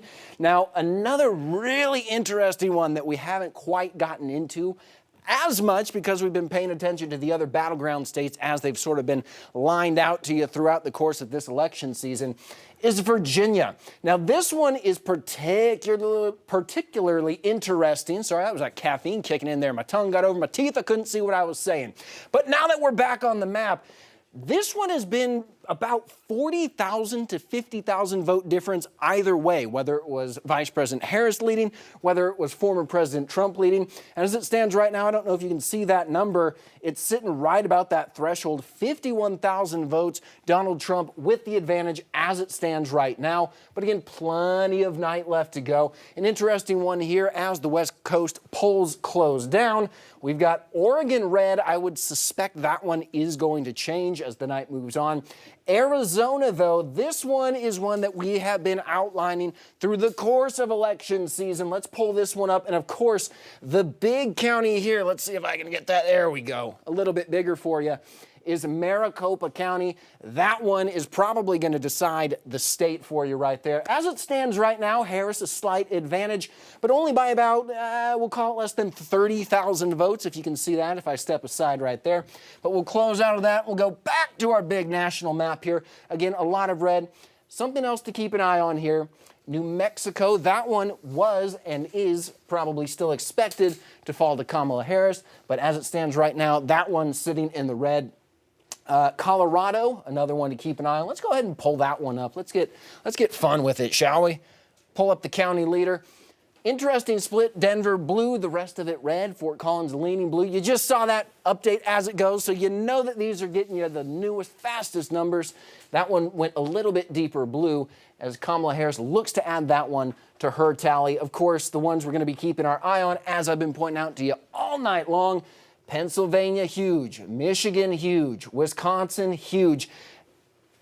And an interesting one final one to leave you on here. Minnesota, as it stands now, we don't have a ton of votes in. Look at that. We got 8,000. Oh, just updated. Donald Trump still holding the lead by about 10,000 votes in Minnesota as we jump to a county look. I just prefer that one. Just a little bit more colorful, right? Gives you a better idea of what is going on there. But as we pull it back out, you can again look at the numbers needed. Donald Trump at 198, Vice President Harris at 99. That magic number, 270. Again, Donald Trump, as it stands right now, 72 electoral votes is the number to hit, guys. Interesting to see the blue wall shade of pink right now. And of course, results are early, so we'll see if that changes. And just one quick thing, Pennsylvania just turned red. That is the first time all night that Pennsylvania has turned red. changed. Sorry to cut you off right there. But there it is. Pennsylvania goes red. As we're live on air again, things can change. But Pennsylvania just leaned Donald Trump's way. I mean, this just speaks to election night. Anything can change at the drop of a hat. Just seeing states turn from a light shade of blue to a light shade of pink. You never know what's going to happen. Well, you know, the thing with Pennsylvania, I thought it would take till the weekend before they declared that. But we'll see what happens. How that goes, yeah. Keep an eye on all these battleground states. All right, back here locally, let's go send it out to 5 News reporter Jose Carranza. He's covering the Bentonville mayoral race for us tonight, where incumbent Stephanie Orman is facing challenger Steve Galen.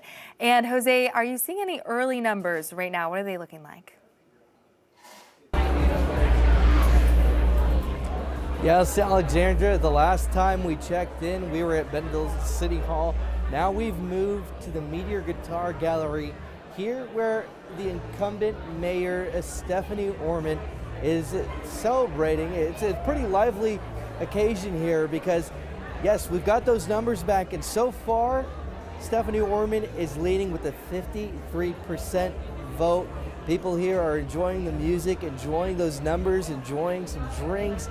And people have been talking about how they're glad to see those numbers ahead. But of course, those numbers so far, I've got them pulled up here, that 53%, it's around 9,000 numbers, votes from early voting, 239 absentee. Then for Steve Galen, the challenger, he's got 7,759 from early voting, 195 from absentee. He's got 46% of the vote. Now that is all still absentee and early voting. We still have to wait for the rest of those numbers to come in. But like we heard from the Benton County election coordinator earlier today, she told us that there was a strong turnout of voters for early voting and absentee. So this may be a good look at, you know, who the next mayor of Bentonville may be. But of course, we're going to keep up to date with those numbers throughout the night as we get them. But for now, we're live in Bentonville, covering news where you live. Jose Carranza, 5 News. All right, Jose, thanks. Another big race that's happening in Northwest Arkansas, the race for Rogers mayor. 5 News reporter Rachel Williams has been following that all evening long. Rachel? Hey Darren, I'm here at Greg's Hine watch party at Levi's. It's actually not too far from his challenger's watch party here in Rogers, and he's running for a 3rd time and a final time. He said he's been in office since 2011, and he said if he's reelected for a 4th term, he says he wants to do another bond election. He wants to set Rogers up for financial success, especially after the Memorial Weekend tornadoes that happened. And from downtown to uptown, he also mentioned that over the last decade of just how much growth it is, it shows how much of a testament that he's done since he's been in office as mayor. But tonight is going to be just a long night waiting to see those results for who wins the Rogers race. But we'll keep you guys updated with more. Back to you guys. All right, we are back over here at our election central Headquarters. table. The table that we did standing not at. pull from our patio outside and put a cover on it. We have, of course, our experts who have been here pretty much all night long. Williams Yankam, UA Fort Smith, John Davis from the U of A.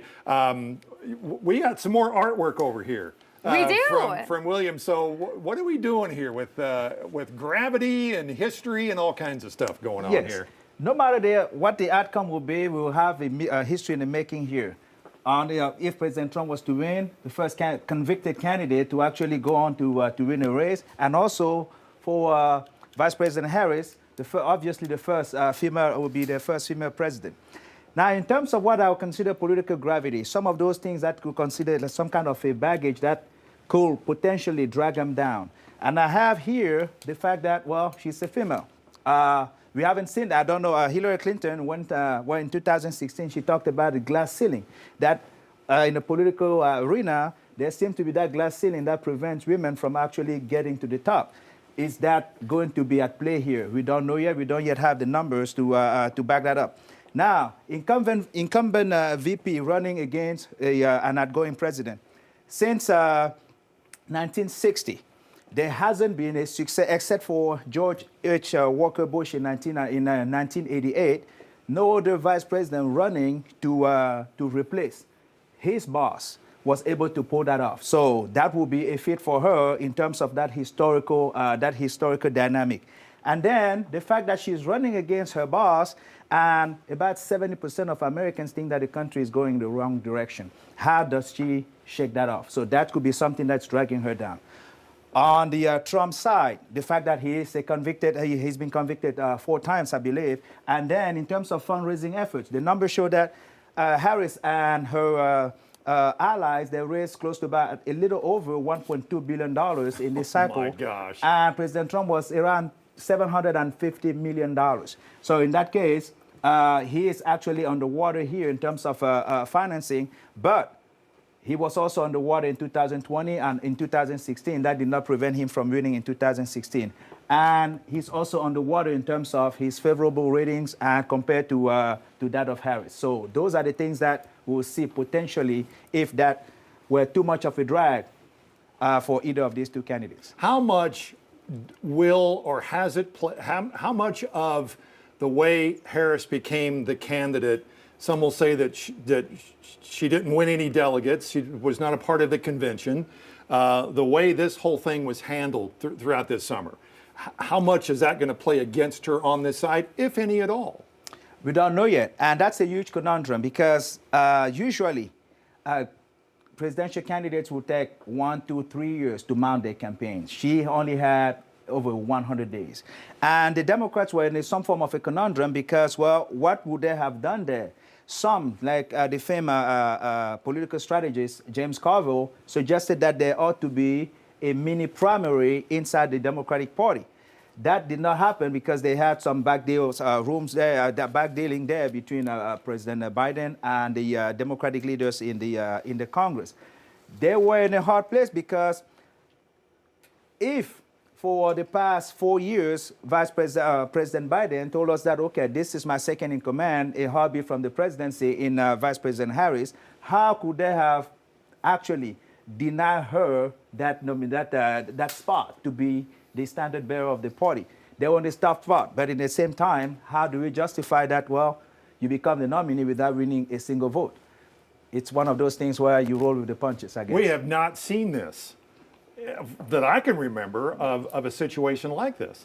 But it was consistent with at least some of the rules, if you will, of the Democratic National Committee. They did not break their rules. It's just that from a Democratic perspective, it doesn't sit well with a lot of people. And should she lose, we don't know yet what's going to happen. I suspect, quote unquote, long knives will come out inside the Democratic Party to actually question how she was selected. But if she wins, all of that will probably go away. Exactly, yes. John, I would like to ask you about the vice presidential candidates. So we see Senator J.D. Vance out of Ohio chosen on Trump's ticket, and then we see Governor Tim Walz from Minnesota chosen for Kamala's ticket. And of course, they're both from the Midwest. They represent the Midwest, and those are where some of the battleground states are. How do you think those two did connecting with voters, especially undecided voters? Of course, we saw Trump and Harris every day going to battleground states, trying to win over voters, rallying their bases. But of course, the proxies are the VP candidates. And do you think that they also got the message across? I think when you're building a ticket and you're the presidential candidate, you're trying to get someone that either gives you a strategic advantage in a state or a region, which to your point, I think that both campaigns were looking at these battleground states. Vance, Ohio is not really a battleground state anymore, but it's battleground adjacent. And then you've got, in Walz, the same sort of upper Midwest combination there that Harris's team, I'm sure, found appealing. And the blue wall as well. And the blue wall is very essential to this campaign's success tonight, if it happens, or this week, if it happens, it'll be in part because of that. But really, historically, we don't see a lot of effect for VPs. So it's mainly a pick someone who could give me a strategic advantage, who might fill in a weakness that I perceive that I have if I'm the presidential candidate. And then finally, someone who's risk averse, who's not going to hurt me. It's kind of like the old medical saying, do no harm. These typically, the VP picks aren't typically in the consciousness of the American public when we're going and voting.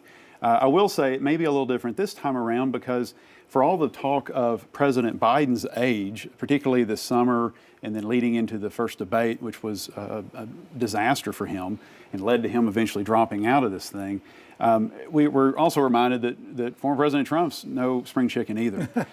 So it could be that people are looking at Vance and sort of sizing him up as a potential presidential fill-in, right, should that unfortunate thing ever occur, or for health or whatever reasons, former President Trump would have to step down. That being said, I don't think this is really in the calculus a great deal. There is much to be said about the fact that where Walz seems to try to counter some of the perceived weaknesses of Harris, Vance and Trump are almost the same person, just Vance is younger. I mean, you look at their issues, the experience isn't necessarily very strong for Vance in terms of being just a first-termer in the Senate. But he does have some broad appeal among particularly the more conservative base of, you might say, the Trump voters of the GOP. So I don't know that Vance has helped really the Trump campaign at all. But I do think both candidates think that they got a package deal somehow with these VP candidates. But again, we can go back and look. Someone's going to win, someone's going to lose tonight, and someone will say it's because of those VP picks. But historically, we don't see that they're typically on the radar when it comes to voters going in and casting a ballot. And speaking of battleground states, I'm curious as well, because we could see Congress's dynamic change a lot. So we talk about the battleground states and how they can be kind of purplish every 4 years. We don't really know how they're going to be. But when it comes to Congress, do we see that swing the balance of power between Republicans and Democrats when it comes to swing states? It's possible. So it's interesting how sometimes split ticket voting will still take place even in this day and age where not many of us do it. I'm looking particularly at New York State. This is a safe blue Harris state, if you will, with some Republican members of the House of Representatives in certain pockets. And we'll see. We'll see if voters in those regions go for Trump or go for Harris and then move over to those Republican incumbents. So that's one of those examples where it's a safe state. It's not a battleground state that could help determine the House shakeup or makeup here in January. To your point, though, there's always some noise from the top of the ticket down. A lot of us straight ticket vote, and especially if we're not the usual voters, we go in and we're going to vote for, say, former President Trump. Odds are I'm going to default to voting Republican top down, and that could benefit some Republicans either in seats they're challenging or the incumbents.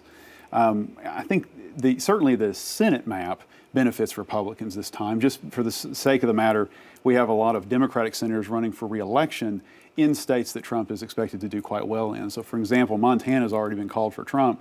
John Tester's running a really tough race there as a Democratic incumbent. There's a couple of those key Senate races that will almost tell us, maybe even tonight, the balance, the partisan balance of the U.S. Senate in January. The House is a little messier because, again, they're apportioned in districts, so they're little areas within the states.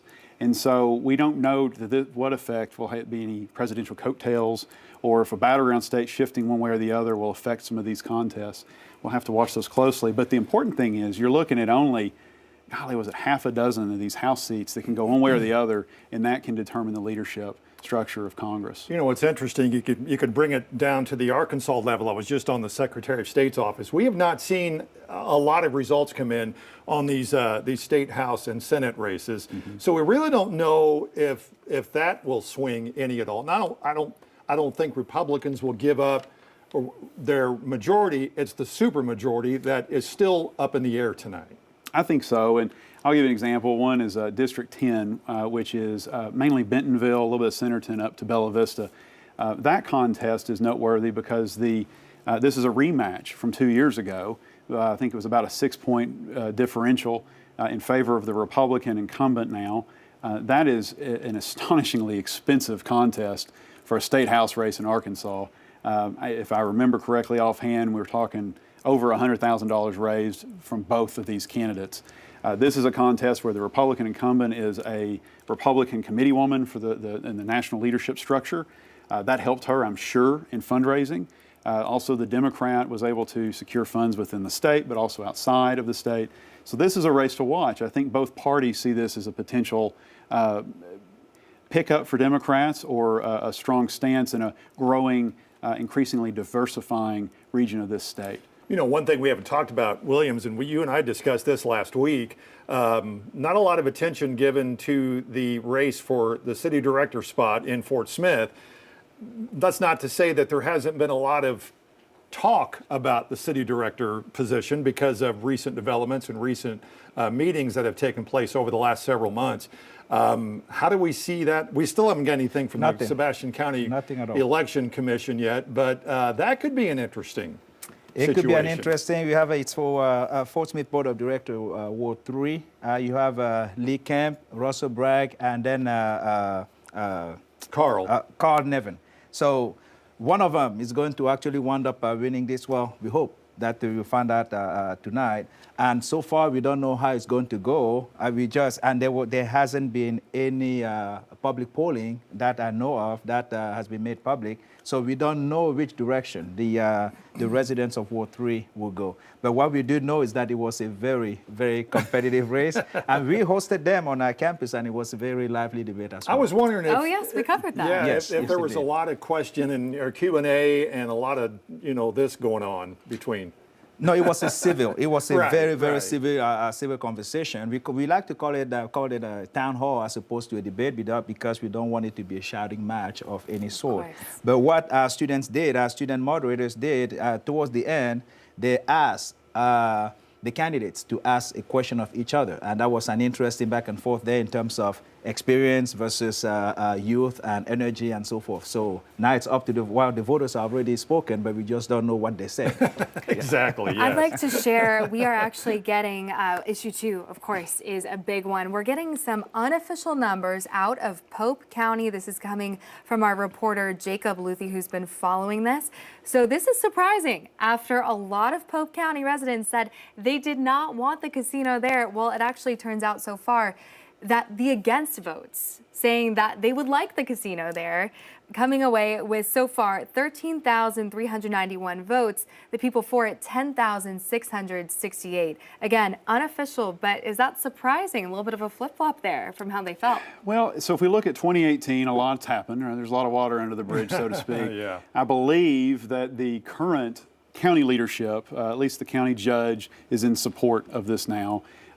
It may be that the county judge has in a way been able to encourage voters to look at this a different way. It also could be that voters have just changed their mind and they're electing this county judge as reflective of that decision. Okay. All right, we'll see how the rest of Arkansas votes. And in the meantime, we're going to go cut into CBS national programming. So stick with us. We're going to take a quick break here. And by the way, you can text our experts 479-785-5000 with any questions you have. We'll be back in a few minutes.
All right, we have another update for you with our local races. Some numbers coming in for some of the mayoral races. Yeah, residents in Fayetteville, Bentonville, Rogers, all choosing a new mayor tonight.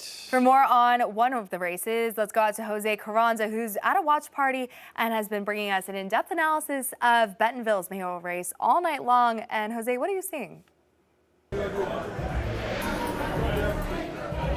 Hey there, y'all. Yeah, we're here live in the Meteor Guitar Gallery in Bentonville, where we've been looking closely at these early voting numbers and absentee numbers as they come in. Now, so far, leading in this race is the incumbent mayoral candidate, and that's Stephanie Orman, the current mayor of Bentonville. She has been covering some of these key issues in the city, talking about the infrastructure and matching water, sewer, and electric to the city's growth and its projection. But as you can see, everyone behind me is excited. They're starting to clap because they're seeing themselves on TV. They know currently with those early voting numbers and absentee numbers, Stephanie Orman is leading by nearly 54% of the vote. Again, they are currently happy, but those election day numbers we are still waiting for.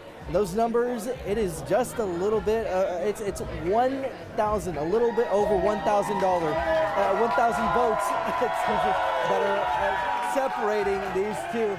These people are happy and excited that these numbers so far are leading in Orman's race. For now, we're live in Bentonville, covering this where you live. Jose Carranza, 5 News. Probably hear a lot of that as the evening progresses. All right, let's look at some of the other races around Arkansas. If we can put those up on the screen, we'll check those out. What do we have going on? Let's take a look. Let's take a look. Drum roll, please. We'll see. Here we go. Well, you can see some of the results on the bottom. Yeah. You can see Bella Vista City Council, and we have a lot of Bella Vista City Council there.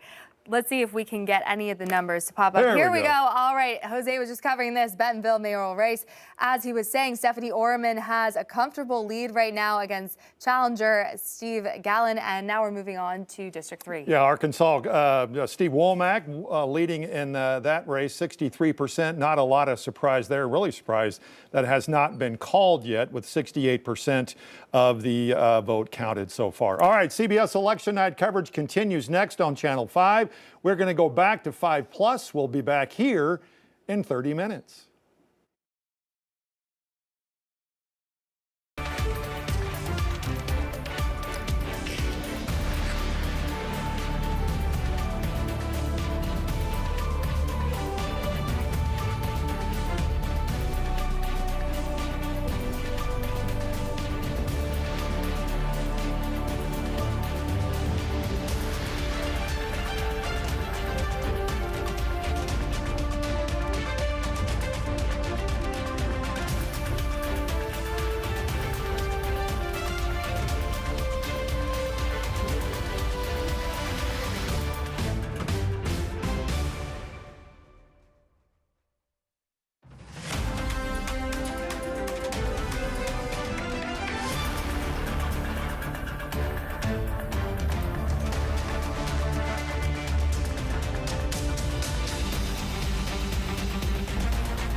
All right, well, thanks for joining us once again here on 5 Plus, our streaming app, and we are seeing more numbers come in as the night goes on. Let's start by sending it out to 5 News reporter Lauren.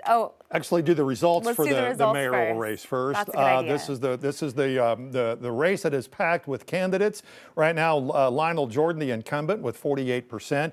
And again, a reminder in this race. Since there are more than 2 candidates, that one of these candidates has to get 50% plus 1 vote to avoid a runoff.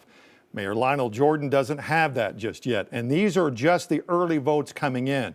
So we still have a ways to go. He still maybe will be able to pull out 2% plus 1 vote before the night ends. But Lionel Jordan with 48%, Molly Ron 37%, Tom Terminella, who has run before, at 12%, Adam Firecat at 3%. And like you said, this could go to a runoff, so Sure. we might not even know who the mayor will be tonight. All right, now let's go send it out to 5 News reporter Lauren Spencer, who's been covering this race. Lauren, where are you and what's going on out there? Yeah, Alexandra, we're here at Mojitos in Fayetteville, celebrating Fayetteville Mayor Lionel Jordan. We're at his watch party right now as he is currently in the lead for this race.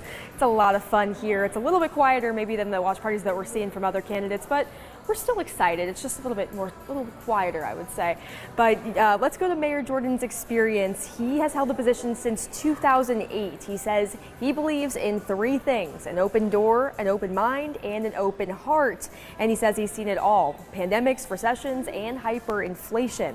He's brought forward multiple bond issues to help improve infrastructure and the quality of life for his residents, and directs 10 master plans that guide Fayetteville's future. So he's just looking for re-election. He's looking to keep the momentum that he has going throughout Fayetteville with, I know that he's spoken to me about wanting to improve the city's water and sewer system to hopefully keep up with that growth that Fayetteville is seeing. We know that the region's growing rapidly, especially Fayetteville, and he wants to work to keep people coming here and keep everyone safe in the city that they want to live in. So we're going to keep monitoring these results here at his watch party, as well as we're going to bring you the results here, and we're going to send it back to you guys in the studio. Matt, well, all right. Here's Alex. Oh, hi. Steve, Didn't see you there. You Hello. love playing with this map, don't you? I do love playing with this map. I'm so glad they stuck me on this, or else I would be home, I don't know, watching reruns of old football games or something. But let's go ahead and update you guys on what has happened since the last time I saw you. One of the biggest things, Colorado went to Kamala Harris. That's why you see her count now at 112. Donald Trump staying at 198. Again, let's just move, and there it was, called at 9:08 p.m.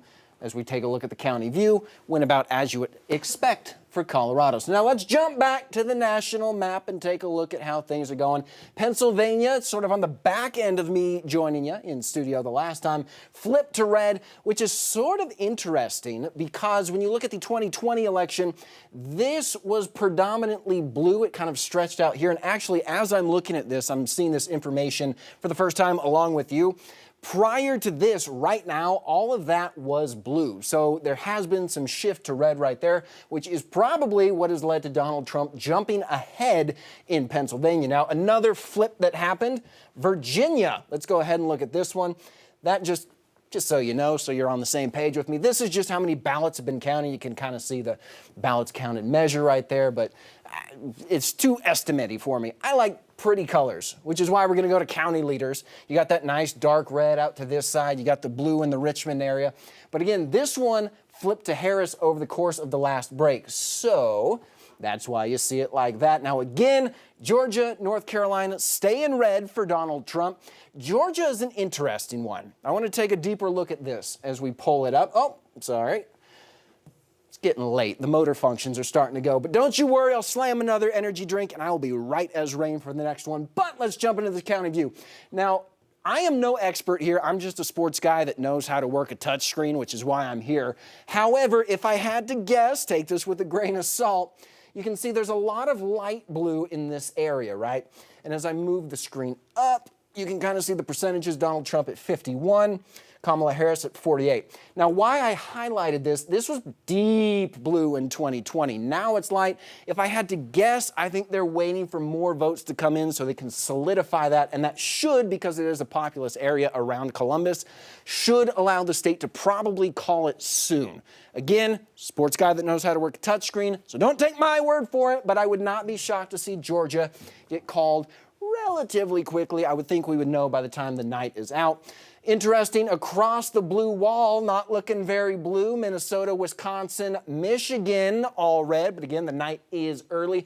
Let's go ahead and pull up Wisconsin for you. Go to my pretty colors. Madison, Milwaukee, voting about how you'd expect. The rest of the state, very much red. We'll see how that turns out throughout the course of the night. Now, something I do want to highlight as our friends out on the West Coast have their polls closed down. Washington, Oregon, California, all probably going to Kamala Harris. If I was a betting man, and occasionally I am, I would say go in there. And that's going to account for 74. So 74 votes is now, let's see if my math skills are on point as I tire down, 186 is probably where you're going to see her as soon as the polls close. California, one of those ones where it's like instantly no, right? Just boom, done, Kamala Harris, up, over with. No suspense, no fun, but it is what it is. We get the number. Moving across Arizona, one of our West Coast friends, beautiful area, by the way, if you ever get to go visit. Phoenix, I told you, the Maricopa County, that is probably going to decide the state. And as it stands right now, Kamala Harris with about a 24,000 vote lead, but that could change at any given point. A couple counties haven't checked in quite yet. Tucson, a little bit darker blue right there. That kind of looks like that Glacier Freeze Gatorade. That sounds really good right now. We got to get Alexandra and Darren some hydration and food on the desk, don't you think? You guys have been at it, killing it all night for us. Donald Trump just jumped up to 204. Who wants to play spot what he just won with me as I'm looking across the board here? Not any of our battleground states. Maybe Wyoming? Utah, he's had Utah. Thanks for playing. We appreciate your guess, but that is incorrect here on the election game. So I'm going to go ahead and dive into that a little bit and get you the breakdown as soon as I can, as soon as I'm back. But Donald Trump now up to 210, which means if we're doing the math here, 270, the magic number, he is now 60 electoral votes away from becoming the president of the United States, guys. All right. We're going to have to get him off of this needs to be like drinks or his something. full-time Yeah. gig. Yeah. All right. Thank you so much for that, Alex. Let's talk about the Bentonville mayor's race. Stephanie Orman, the incumbent, 54% of the vote. Steve Galen with 46%. Again, this is just with the early votes that have been tallied up so far. And let's go send it out to 5 News reporter Jose Carranza, who's in Bentonville right now. Looks like you are at the Meteor, I think, and you're at one of the watch parties right now. Very energetic out there, Jose. Well, oh, absolutely. As soon as they saw those numbers, they're watching Channel 5 here at the Meteor Guitar Gallery. But as soon as they saw those numbers, Stephanie Orman on that screen, they applauded, and they are very happy to see that Stephanie Orman is leading in this race. Now, of course, those numbers are the early voting numbers and the absentee numbers, but everyone is happy here otherwise. I've talked to some of the supporters here. They told me they're glad to see some of the things that Stephanie Orman is focused on. Some of those key issues is the infrastructure, the safety, and the transparency that she's going to continue to have into a potential next, mayor. But some of those things that they were happy about is that she's wanting to keep up with that projected growth. Man, they just keep on chanting. They want to keep up with that projected growth for that infrastructure, the sewer, water, and the biking and pedestrian. But yeah, so far they're happy. We're still waiting on those election day numbers, but so far with 54% of the vote, Mayor Orman is leading the race here in Bentonville. For now, we're live in Bentonville, covering news where you live. Jose Carranza, 5 News. That's definitely the most energetic crowd we've seen tonight. I'm a little curious if they have if they've got our live stream on right now and they're watching. Appreciate it if they are. All right, thank you, Jose. Let's send it over to the Rogers mayor race. As we can see, I think it was. Go back to that again, Can we just go back real quick for one quick second? It was, I think, Maybe Greg not. Hines, the incumbent. Yeah, he was ahead there. by a few. There we go. There we go. All right. So Very as close you can race, see, that though, is here. really close with Yeah. 61% of precincts reporting. So this could change. We'll see what happens. Let's go send it out to 5 News reporter Rachel Williams for more. Rachel, you are at one of the watch parties. Yes, I am at the incumbent mayor Greg Hines' watch party here at Levi's in downtown Rogers. We did get some unofficial preliminary results from early and absentee voting in Benton County that was shared by election officials. So right now it shows that Hines is in the lead with 50.59% of the vote, and Latimer is right behind him with 49.21% of the vote. Earlier, I did speak with Mayor Hines, and he said if he is reelected for a fourth term, he wants to do another bond election, and he wants to set up Rogers for financial success, especially after the tornadoes that happened Memorial Day weekend. But he has been in office since 2011, and he says this is the third and final time. But be sure to stay with us. We will have an update on those results with us the rest of the night. Back to you guys. All right, Rachel, thanks. And finally, I figured this would have been called a long time ago, but it has now been called. The AP is projecting that 3rd District Congressman Steve Womack will win this race, win re-election with 64% of the vote. 80% of the vote counted. Caitlin Draper with 32%, Bobby Wilson with 4% of the vote. And we have 5 News reporter Kayla Davis covering this for us. Let's go send it out to her right now. Let's see, I believe she's at one of the watch parties. Let's see if we can pull her up and say hello. There she is. Hello, Kayla. All right, and let's send it out to you. That's right, Alexandra and Darren. We just actually left the watch party. We're standing right outside of Fish City Grill in Rogers, and like you guys said, Womack has been confirmed as the winner of the 3rd District congressional seat with nearly 150,000 votes. And like you guys said, they're still counting those votes as we speak. The energy was lively at the watch party as people anxiously watched as the evening continued for the congressional and national election results. When I spoke with Womack, he seemed excited about what the future has to hold for the youth and eager to get started on the work that needs to be done and the challenges ahead. Funding the government, satisfying the debt ceiling, and then providing for a functioning government for the first, say, 2 or 3 months of the next fiscal year are going to be critically important. So all of those things, I think, are, I think they demand people with the leadership qualities and the ability and the experience that I have as a member of Congress and as an appropriator to be able to address some of those long-term, short-term and long-term issues. Womack tells me it's an honor to represent the people of Arkansas again. And once again, we haven't received all of the votes. We're at 80%, like Darren said, but we're going to continue to watch that. And they're probably going to finish counting those votes in the coming days. But for now, back to you two. All right, Kayla, thanks.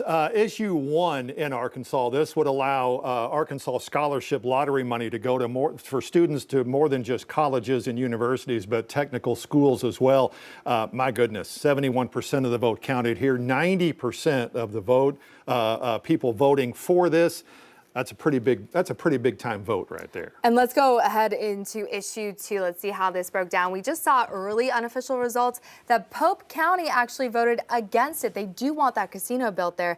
But you can see overall, Arkansas statewide, they're for it 56% to 44%, which means that this would then go back to county control and they would vote county by county if they want a casino license there. All right, do we have one more? I thought we had one district. I thought we had District 1 or District 4 congressional. There it is, District 4. AP calling this no surprise here. Bruce Westerman, the incumbent, 72% of the vote. Risey Howard with 28%. And coming back out here to our experts, we were just talking as we listened to Kayla Davis talk, you guys, that all 4 congressional seats have now been called by the AP, all 4 Republicans winning re-election. This really isn't a surprise. All 4 incumbents, all 4 with strong constituency services, all 4 with some tenure in D.C. Just seeing that Bruce Westerman's been called by the AP. And I guess to pivot a little bit, now that we know these contests, we then can think about who has the majority in the U.S. House of Representatives come January. If Republicans can hold on to that, there's a chance that we will see a few of our members of Congress, both in the Senate and in the House, in prominent legislative posts for committees. So Bozeman, of course, Senator Bozeman, who's not running right now, he's not on the ballot tonight.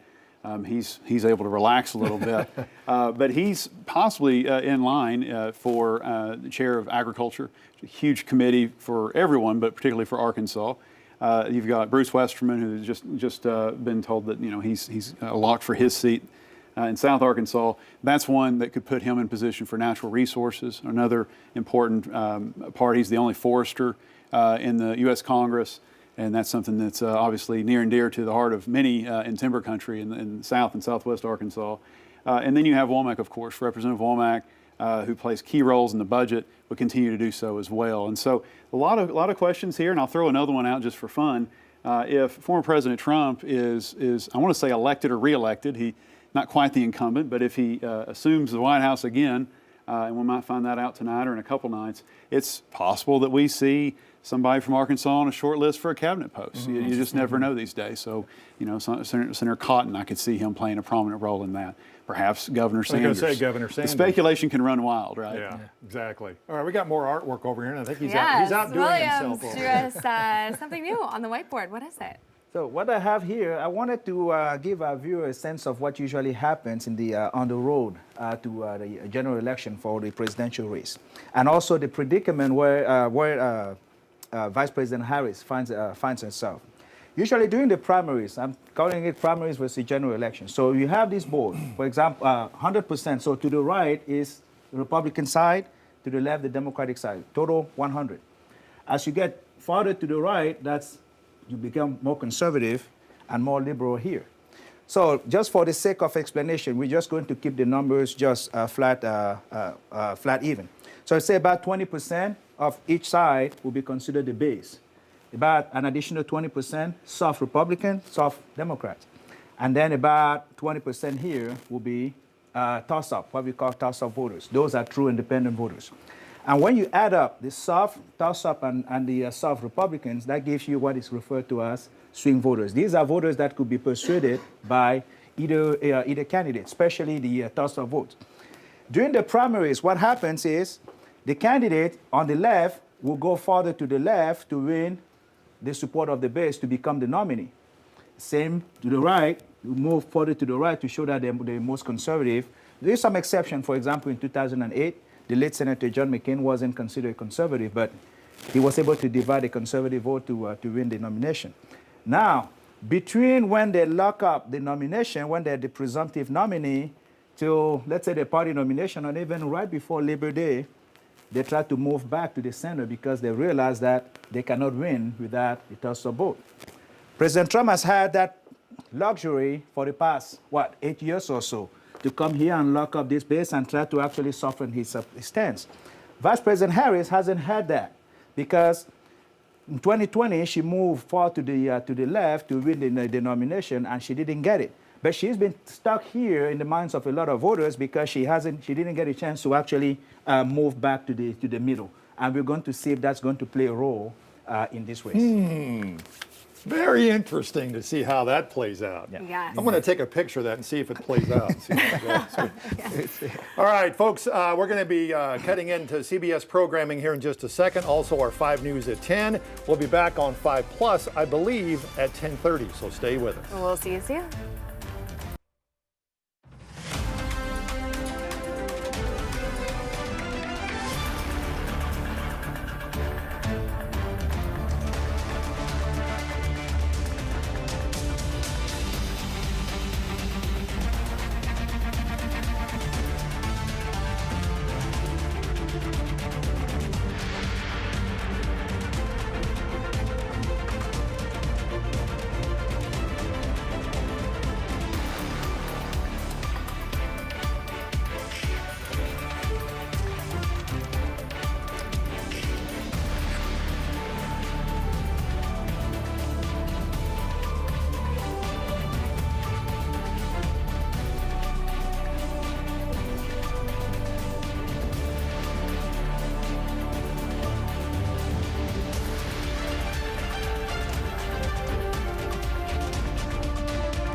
All right, for the final time before our 10 p.m. newscast on 5+, we are cutting in live with more numbers from races around the area tonight. Let's get straight to those numbers for the race for Arkansas's 3rd District, which has been called for incumbent Congressman Steve Womack, coming away with a comfortable lead, 64% of the vote. And Caitlin Draper, 32%, Bobby Wilson, 4%. Kayla Davis has been following this one very closely, and she's joining us now live to give us a sense of what's happening there. Kayla. Yeah, we left the watch party about 10 minutes ago, but I'm watching and people are still filing out. It was absolutely lively inside of there as they continued to watch to see which way the election was going to go. Everyone was pretty confident about Womack, but just like you said, he won at 64% with over 150,000 votes. And we're still going to see how those numbers continue to play out as the votes continue to get counted throughout the coming days. But Caitlin Draper told me earlier today, this doesn't mean that she's off the scene. She's going to continue to put her best foot forward for the people of Arkansas. And earlier, Womack told me he's just proud that hundreds of thousands of Arkansans in the 3rd District trust him to lead them for this next term. But back to you guys. Thanks, Kayla. Now let's take a look at the Bentonville mayoral race. You can see incumbent Stephanie Orman coming away with 54% of the vote so far. 74% of the precincts in the city are reporting that result, with Steve Galen, the challenger, coming in at 46%. Talk about the mayor's race in Rogers. Greg Hines, if we're going to take that. No, yes, no, maybe. All right. All right, well, let's go District 3. We just did this, 64% for Congressman Steve Womack, Caitlin Draper, 32%, Bobby Wilson at 4%. And you can see a lot of the results coming in at the bottom of your screen as well. All right, here is U.S. House District 4 for Arkansas has also been called. Congressman incumbent Bruce Westerman coming away with a comfortable lead, 72% of the vote, compared to his Democratic challenger, Ricey Howard, with 28%. Now, AP has called all 4 of the congressional races in Arkansas, and we were just talking a moment ago on our 5+ with our political experts that no surprise here. In fact, a lot of, if Republicans remain in control in the House, that these are some of our congressmen could get some key positions on some committees. And so we'll be watching, of course, the presidential race a bit later on. All right, following the Fayetteville mayor's race, 5 News reporter Lauren Spencer joining us from a watch party there. What do you, what's happening there? Yeah, Darren, we are here in Mojitos at Fayetteville Mayor Lionel Jordan's watch party, and things are definitely getting exciting here. There's a lot of people in this back room here, friends, family, supporters, just gathering in support of Fayetteville Mayor Lionel Jordan, just supporting him through this election night. And so he's in the lead right now, as the unofficial results from Washington County do show this. And we'll look at his background. He has been in the position as mayor since 2008, and his catchphrase, he says he believes in 3 things: an open door, an open mind, and an open heart. And he says he's seen it all: pandemics, recession, and hyperinflation. He's brought forward multiple bond issues to help improve infrastructure and quality of life for residents in Fayetteville. And we talked a lot about people moving to Fayetteville. It's growing so much, and he wants to commit to keep up with infrastructure in the city of Fayetteville with water and sewer. And we will continue to follow these results here. We're going to send it back to you guys in the studio.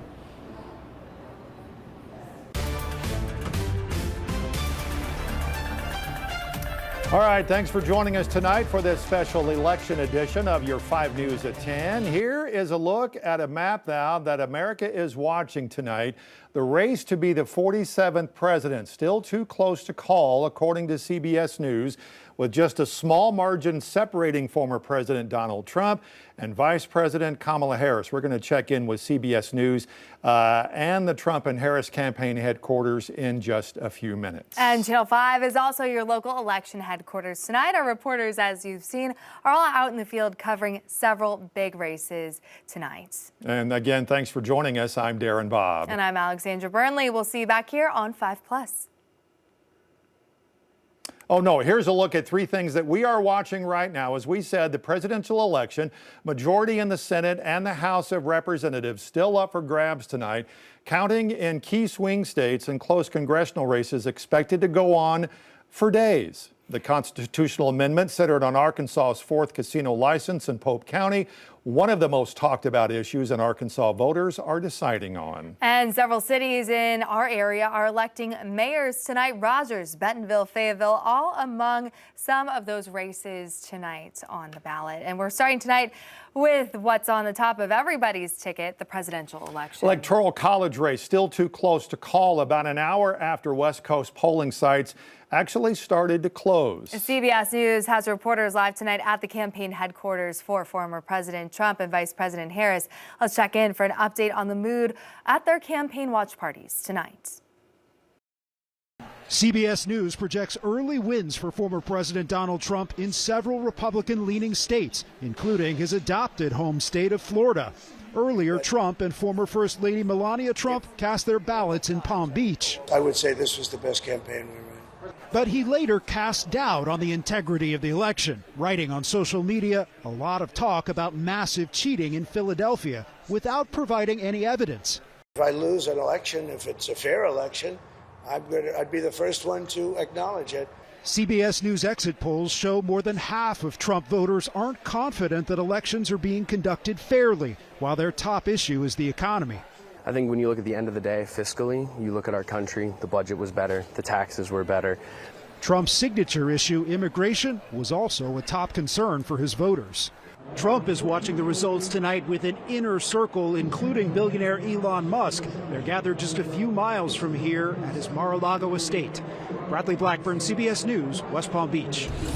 I'm Natalie Brand at Howard University, Vice President Kamala Harris's alma mater, where she's holding her election night watch party. She says the HBCU has shaped her into the person she is today. Supporters of Vice President Kamala Harris gathered at Howard University Tuesday night to watch the election results pour in. Earlier in the day, she stopped by DNC headquarters in Washington, D.C. to thank staffers and volunteers. This truly represents the best of who we are. She also made phone calls to try and boost turnout. Have you voted already? Early CBS News exit polls showed democracy was the top concern for Harris voters, followed by abortion. I tend to agree with her policies and stances and the things that come out of her mouth. The exit polls also showed men breaking for Trump while women backed Harris in margins similar to 2020. Natalie Brand, CBS News, Washington, D.C. Here at home, the state of Arkansas went to President Trump tonight. CBS News and the AP both calling the race in Arkansas for President Trump early in the night, giving him all the state's electoral votes. Similarly, in Oklahoma, the state went to the former president. It is the third straight election that both Arkansas and Oklahoma have gone to the former president. Arkansas also voting tonight on its representatives in Congress. And as you can see, incumbent Congressman Steve Womack coming away with a comfortable lead. This race has been called in his favor, 64% of the vote compared to his Democratic challenger Caitlin Draper and Libertarian candidate Bobby Wilson with 4% of the vote. 5 News reporter Kayla Davis has been following this race closely. Tonight she begins our team coverage with reaction to the results.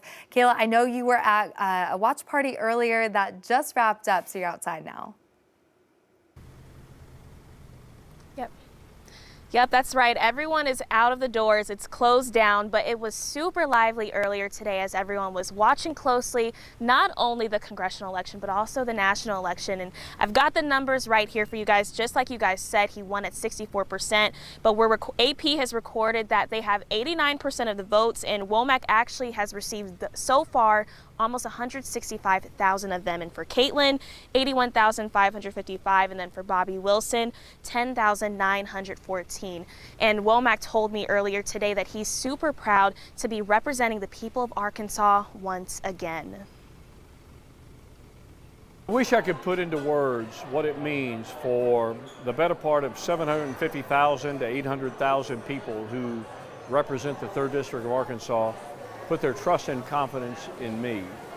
It is, it's an honor that I can't quite articulate.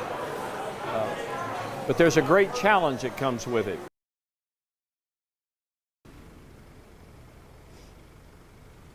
Womack says that now the work begins, and he's going to be putting his eyes towards those long-term and short-term goals as the year, ends. Back to you guys. Thank you, Kayla. All right, voters in Mansfield, Waldron, and Mena voting today on Arkansas's 4th Congressional District as we continue to follow these congressional races. So as you can see, for the 4th District, incumbent Bruce Westerman coming away, and this race has been called for him, 73% of the vote compared to his Democratic challenger, Ricey Howard, with 27%. In Oklahoma, incumbent Josh Brushin wins re-election to the U.S. House as well. It's been called in his favor, and he's coming away with 74% of the vote compared to Brandon Wade at 21% and Ronnie Hopkins at 4%. Yeah, that's the district that covers pretty much all of eastern Oklahoma, including LaFleur and Sequoyah counties. In a very closely watched statewide race tonight, Arkansas is electing a new Chief Justice of the Arkansas Supreme Court. This is the one that will make history no matter what. Both candidates currently serve on the Supreme Court. The governor appointed a person to fill out the vacancy that was left behind by the new Chief Justice. Karen Baker with 52% of the vote, Rhonda Wood with 48%. The history behind this is no matter who wins, would be the first female Supreme Court Chief Justice in Arkansas. The race for issue 2 was one of the most talked about. It centers, of course, on the 4th casino license in Pope County.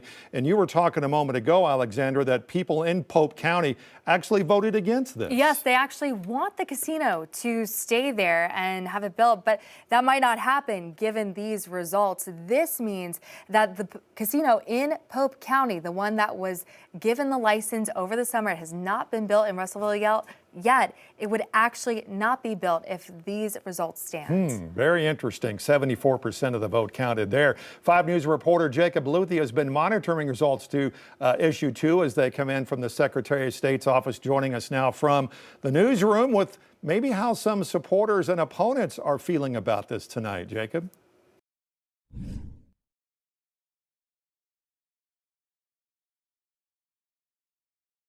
Outweighing votes against the casino amendment. Votes for the amendment right now standing at 56.29%. The votes against the amendment, reporting from AP right now, just over 43%. And as a reminder, ballot language for issue 2 or the casino amendment says its goals are 2 things: repeal a Pope County casino license, as well as require a county-wide special election for any new casino licenses.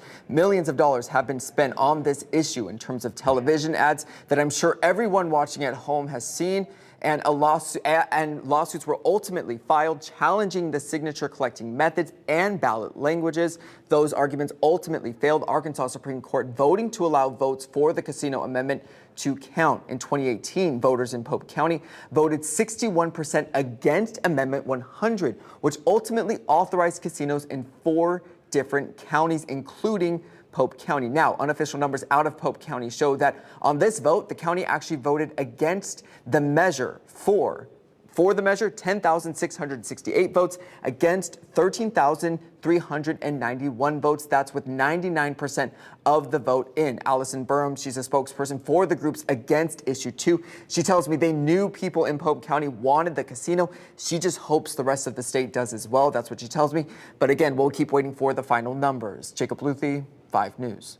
All right, Jacob, thanks. Arkansas also voting on issue 1, which would allow scholarship funds from the state lottery to go to more than just colleges and university students, but to technical schools as well. Boy, this is a big vote. For 90%, more than 800,000 votes, 74% of the vote counted, 90% voting for it, 10% voting against it.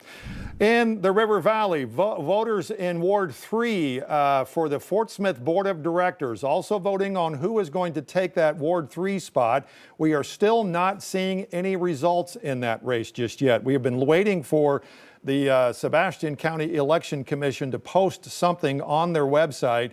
And since the polls closed at 7:30 tonight, we have not seen anything in that just yet. Lee Kemp, Carl Nevin, Russ Bragg, all vying for the Ward 3 position. It's being vacated by LaVon Morton, who decided not to run for re-election this year. Several mayoral races are being decided tonight, including Fayetteville, where Mayor Lionel Jordan is facing 3 challengers, and this is close. Look at this. As you can see, he has 48% of the vote. Molly Ron, 37%. Tom Terminella, 12%. Adam Firecat, 3%. And because there are so many challengers in this race, he has to win by 50% and a vote. And so this could go into a runoff. And our 5 News reporter, Lauren Spencer, has had her eye on this race all evening long. Lauren, you are at Mayor Lionel Jordan's watch party right now. What is the mood over there, given that it's not exactly in the bag just yet?